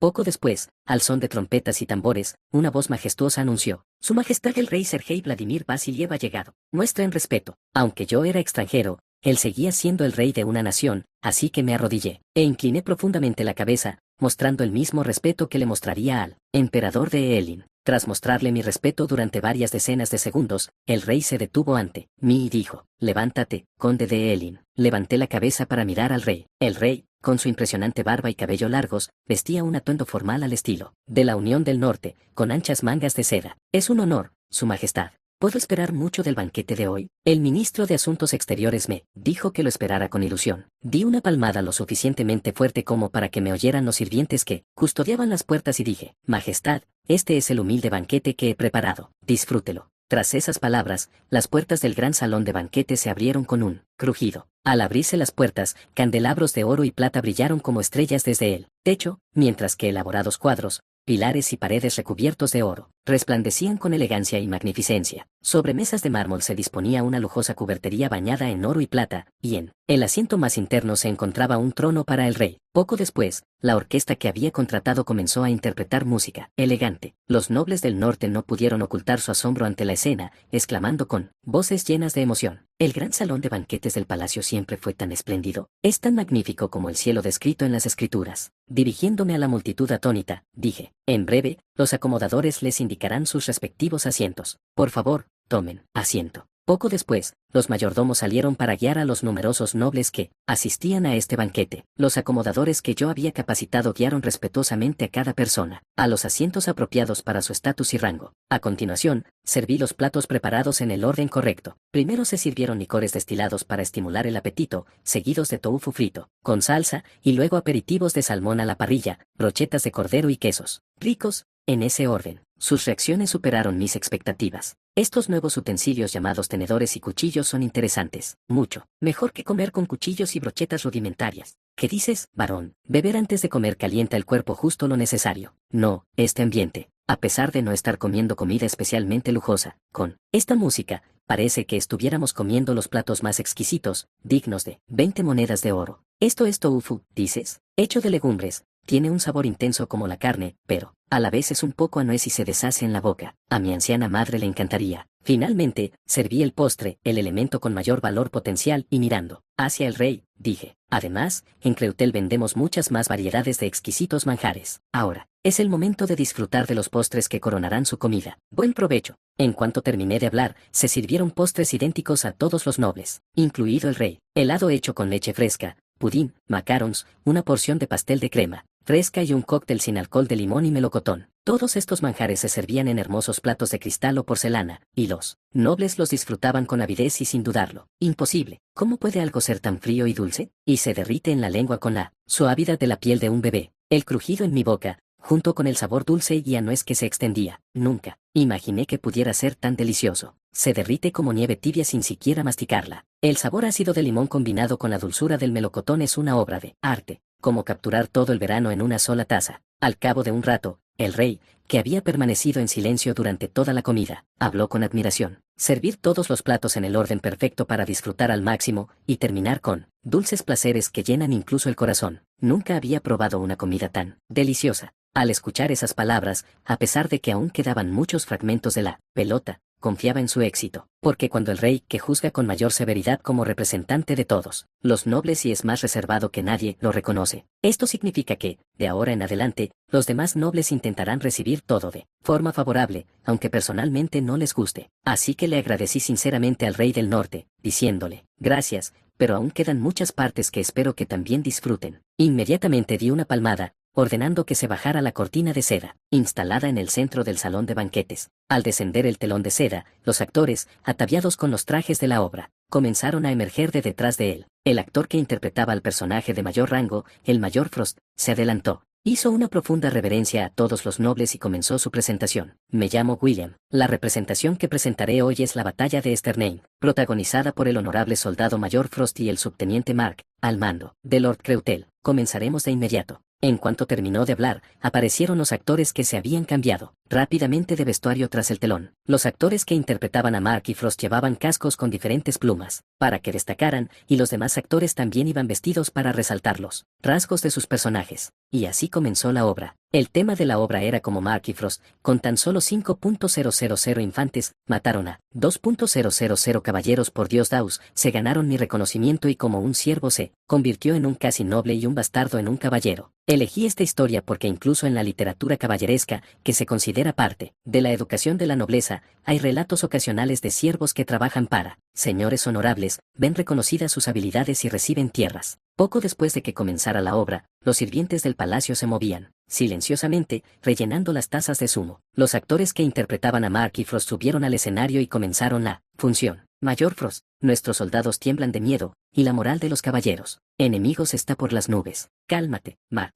Aunque su moral sea altísima, su señor no tiene honor, y nosotros, jamás perdemos contra los que carecen de honor. Reúne a las tropas, pues nuestro comandante estará con nosotros en la vanguardia. Aunque había leído el guión, ver a los actores actuar con tanto dramatismo me produjo una profunda vergüenza ajena. Por supuesto, desde la perspectiva de un soldado, probablemente no estaba muy lejos de la verdad. Las reacciones del público fueron muy variadas. Algunos derramaron lágrimas, otros observaban con los ojos muy abiertos y concentrados, y algunos vitorearon en silencio a Mark y Frost. La obra continuó, en la escena donde usaron un Wagenburg para bloquear la carga de los caballeros enemigos, emplearon deliberadamente papel endeble que se rasgaba al chocar con él. El actor que interpretaba al caballo, los actores que representaban a los caballeros a caballo y a los soldados que los bloqueaban ofrecieron interpretaciones muy convincentes. Bloqueen el ataque enemigo, no dejen que saqueen nuestras fuerzas, matad al bastardo de Creutel, que su riqueza y gloria sean nuestras. Larga vida al señor Swain.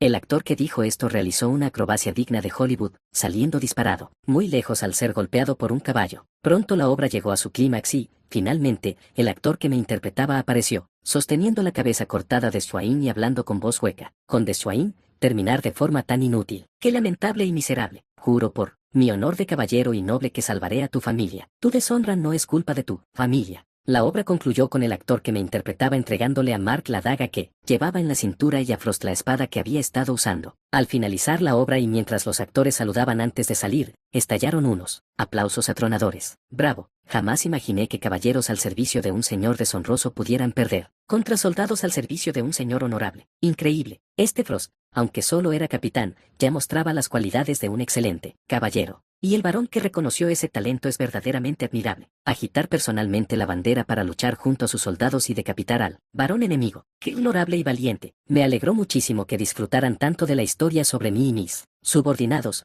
pero sentí una extraña emoción en un rincón de mi corazón, porque yo simplemente había matado a caballeros exhaustos, no había participado en el tipo de duelo heroico que se describe en la obra. Al cabo de un rato, el rey se puso de pie, aplaudió 2 veces y dijo: «Excelente, este es un banquete que supera nuestra imaginación. Ahora, conde, Creutel me acompañaría a brindar con los mejores licores de la Unión del Norte, mientras me cuenta sobre su guerra». A primera vista, podría parecer que el rey simplemente quería escuchar historias de guerra, pero los ojos del rey ardían de deseo, reconociendo el valor de aquel banquete y de la cultura y la comida que yo ofrecía. Empecé a tener la certeza de que más de la mitad de mis planes ya habían tenido éxito. Casi sonreí de oreja a oreja, pero logré contenerme y respondí con calma: «Que se me ofrezcan las almas de su majestad es un honor que se transmitirá de generación en generación en mi familia». Capítulo 80. Se inicia el plan de desarrollo del centro comercial Blueport. 3. El rey y yo salimos sigilosamente del salón de banquetes y entramos en una habitación apartada acompañados por un mayordomo anciano. A diferencia del lujoso salón de banquetes adornado con espléndidas pinturas y motivos dorados,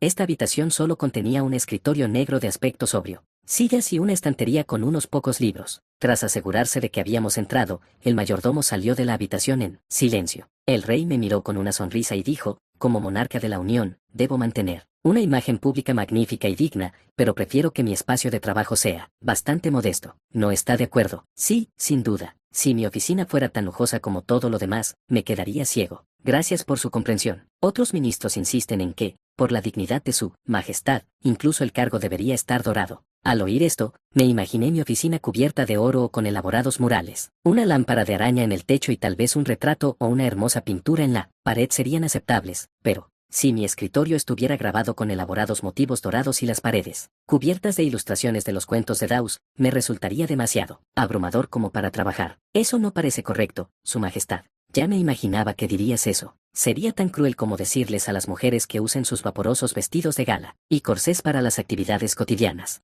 Ante mi chiste un tanto subido de tono, el rey que tenía delante se echó a reír a carcajadas y dijo: «Jaja, tienes razón. ¿Cómo podría alguien trabajar en un lugar tan extravagante? En efecto, Su Majestad. Luego dedicamos un tiempo a debatir por qué las oficinas deberían tener interiores modestos. Esa charla trivial puede parecer inútil, pero entablar una conversación informal, mientras se transmite el mensaje de "no estoy tan desesperado como tú", tiene un propósito. Su objetivo es generar ansiedad en la otra persona, animándola a ceder primero. Al igual que en los mercados de segunda mano, los precios difieren cuando busco algo, con urgencia en comparación con cuando le compro a alguien deseoso de vender. Cuando cedan primero, podré imponer condiciones menos favorables. Tras una larga conversación, el rey habló primero con tono de admiración. El banquete de hoy ha sido verdaderamente espléndido. Platos sencillos y elegantes, en lugar de los rebosantes de especias, dulces deliciosos y helados cargados de azúcar, incluso una conmovedora obra de teatro. Siento que he experimentado un lujo inimaginable. Es un honor para mí, Su Majestad. Jamás imaginé que ofrecería un banquete así al rey de la Unión del Norte. Es un honor para mi familia. El rey, aparentemente disgustado porque no le había revelado mis intenciones a pesar de mi deferencia, dijo con cierta insatisfacción: ojalá pudiéramos organizar banquetes así con regularidad. Entonces los nobles reunidos en mi palacio se inclinarían ante mi majestad. Aunque no había pedido directamente los helados, los postres ni los artistas, la conversación había llegado a su fin con una petición tan directa. Así que hablé para restaurar el orgullo del rey, a la vez que lo halagaba para mejorar su estado de ánimo. En realidad, vine a presentar las especialidades de mi territorio y a entablar buenas relaciones con la Unión del Norte. Traje pequeños obsequios con la esperanza de forjar una alianza con Su Majestad, el líder de los valientes caballeros y guerreros del Norte. Le agradezco que los haya disfrutado tanto. Si este espléndido banquete de mi vida es tu humilde regalo, entonces permíteme preguntarte qué regalo me has traído. Al oír esto, comencé a contar la historia que había preparado para el rey. Para ser directo, lo que deseo ofrecer a Su Majestad es la cultura para liderar a su pueblo y los derechos exclusivos para vender la sal utilizada en la elaboración de helados dentro de la Unión del Norte. Cultura y derechos exclusivos de venta de sal. Eso suena muy bien, pero ¿cuánto valor cree usted que tiene? Es una propuesta tan valiosa que no la cambiaría por 1000 monedas de oro. ¿Le gustaría saber más? El rey se inclinó hacia adelante con interés. En primer lugar, si Su Majestad ofrece los banquetes más espléndidos, todos los nobles se sentirán intimidados por su riqueza y dignidad. Aunque sean los nobles y señores más importantes de sus respectivos territorios, ante Su Majestad se sentirán tan insignificantes como polillas. En efecto, incluso yo sentí admiración por Sylvain Creutel al presenciar el banquete, la comida y los espectáculos que usted ofreció. Así pues, los nobles con menos poder que yo sin duda se sentirían humillados al ver los fastuosos banquetes que organizo, reconociendo sus limitaciones. Eso no es todo, Su Majestad. Los nobles que reconocen sus limitaciones se esforzarán por no perder prestigio ante aquellos de igual o menor rango. En ese proceso, intentarán ofrecer a Su Majestad danzas más elegantes, música más bella, historias más conmovedoras que sus rivales. Deben mantener su dignidad. Esto fue precisamente lo que ocurrió en Francia durante la época de la monarquía absoluta. Aunque el emperador no controlaba toda la producción cultural, mantenía un estilo de vida ostentoso, llegando incluso a endeudarse, para demostrar su majestad a sus nobles. Le gustaba vestir ropa extravagante, escuchar música elegante y disfrutar de una comida indescriptiblemente lujosa y deliciosa, abrumando a sus subordinados con semejante ostentación. Como resultado, los nobles lucharon por obtener una parte del poder y la prosperidad del emperador, incapaces de rebelarse a pesar del mal gobierno, y simultáneamente, los ojos del rey se abrieron de par en par al decir: qué método tan inimaginable, pensar en controlar a los nobles con los propios nobles. Si les arrebatara el poder, por otros medios, se unirían, pero esto depende de que decidan superarse unos a otros, así que ni siquiera pensarían en rebelarse. Como monarca nacional, captó rápidamente el aspecto más temible de la cultura del lujo a partir de la información fragmentaria que le proporcioné. De hecho, desde el Renacimiento, cuando la cultura se desarrolló rápidamente y el consumo aumentó, los señores intentaron recaudar impuestos excesivos para superar a otros señores. Las ciudades que prosperaron gracias al desarrollo comercial pagaron impuestos con 10 o 20 años de antelación para convertirse gradualmente en ciudades libres. Pero aquí, el rey y las ciudades exigían pagos a los nobles a cambio de cultura, obligando a los nobles endeudados a ceder gradualmente su poder, y las ciudades apoyarían al rey, el mayor protector del comercio, para su propio beneficio. Esto supondría un paso hacia la conversión del rey de la Unión en emperador, dado que el fortalecimiento de la autoridad real del reino de la Unión coincide con mis intereses actuales. Puedo ofrecer aún mayor ayuda. Le entregué al rey un pergamino con el desglose detallado de los costos del banquete, que había preparado con antelación, y le dije: aquí están los tipos y cantidades de los artículos utilizados para este baile, junto con sus costos. Por favor, léalo. ¿Estás seguro de que deberías compartir esto conmigo? Al fin y al cabo, es tu secreto profesional? Respondí con naturalidad, porque iba a ocultar mis métodos a alguien que se convertirá en el emperador de este reino. No, demostrar mi sinceridad a Su Majestad Imperial del Imperio de la Unión solo me beneficiaría si me ganara su confianza. Ya veo. Entonces leeré esto. Por favor, siéntese y disfrute de un té y unos pasteles. Siguiendo su sugerencia, comí los pasteles y bebí el té que tenía delante mientras el emperador leía el pergamino. Los finos pastelitos tipo crepe rellenos de miel y fruta combinaban a la perfección con el té amargo. Mientras terminaba la considerable pila de pasteles, el emperador se aclaró la garganta y dijo: solo el costo de los ingredientes para la comida de cada noble fue de 1 moneda de oro y 5 monedas de plata. El costo de producir la obra y contratar la orquesta fue de 120 monedas de oro. El costo total. Interrumpí al emperador con voz firme y respondí: 2.000 monedas de oro. De 2000 monedas de oro. Eso es aproximadamente el presupuesto de medio año, de una pequeña baronía. Sí, es correcto. Se gastó una suma enorme. Por supuesto, yo cubriré todos los gastos de este banquete, así que no se preocupe. Eso es natural. Al fin y al cabo, es su nombre, no el mío, el que se ha difundido ampliamente gracias a este banquete, conde Creutel. Continué intentando persuadir al emperador. La orquesta y los actores se mantienen con tan solo 2 o 3 grandes eventos al año. Por lo tanto, cobran mucho más de lo que realmente valen, como si fueran mercenarios. De hecho, por el mismo periodo de servicio, los mercenarios cuestan mucho más que los caballeros que reciben un salario por administrar una masa de territorio. Por lo tanto, si planeas organizar banquetes con frecuencia, contrátalos formalmente y proporciona el equipo y los trajes. Podrás organizarlos a un costo mucho menor. Si organizas un banquete una vez al mes, 40, no, 30 monedas de oro deberían ser suficientes. Continuar. Entonces comencé a revelar mi plan para obtener ganancias del Reino de la Unión. Primero, dejaré atrás la orquesta y los actores que traje hoy. Utilícenlos como los mejores artistas del Reino de la Unión. Luego, hagan que los aspirantes a trovadores y músicos se formen con ellos. Después de aproximadamente un año, recomiendo distribuirlos entre los condes y los nobles de alto rango como si les estuvieran haciendo un favor.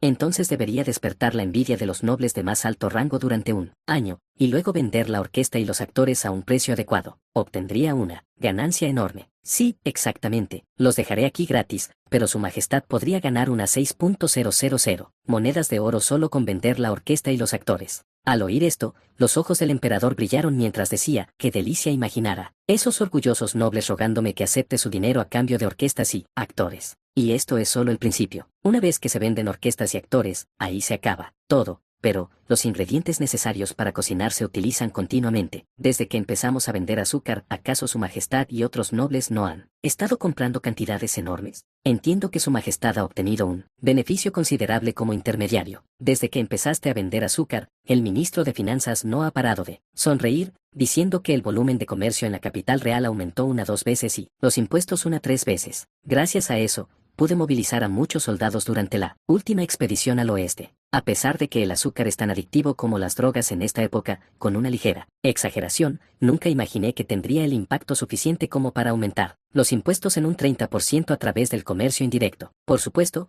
creer que el 20% del volumen comercial y el 30% de los impuestos provienen del comercio de intermediarios de azúcar sería una ingenuidad. Esto se debe a que los grupos de comerciantes que compran azúcar suelen adquirir también muchos otros productos. Es probable que varios grupos de comerciantes de la Unión del Norte formaran mercados donde traían y vendían diversas especialidades al tiempo que venían a comprar azúcar. Eso es impresionante. ¿Y qué tal si compramos los ingredientes de lujo necesarios para hacer helado, que fueron los más populares en este banquete? Sal, carragenina, tofu, además de arenque, que es bueno para vender a los siervos. Creo que esto generaría unos ingresos tan enormes que al ministro de Finanzas se le partiría la boca de tanto sonreír. Reduciré los aranceles que pagas al importar productos aquí, pero en cuanto al tofu, aparte de su sabor a nuez, no tiene mucho sabor y podría generar opiniones encontradas. ¿Realmente es necesario venderlo aquí? De hecho, si bien el tofu tiene un sabor a nuez y es sencillo, su distintivo sabor a legumbres puede generar opiniones encontradas. Debería venderlo como si tuviera efectos medicinales. ¿Cómo debería abordar esto? Tras reflexionar un instante, le susurré al rey que tenía delante: solo se lo diré a Su Majestad,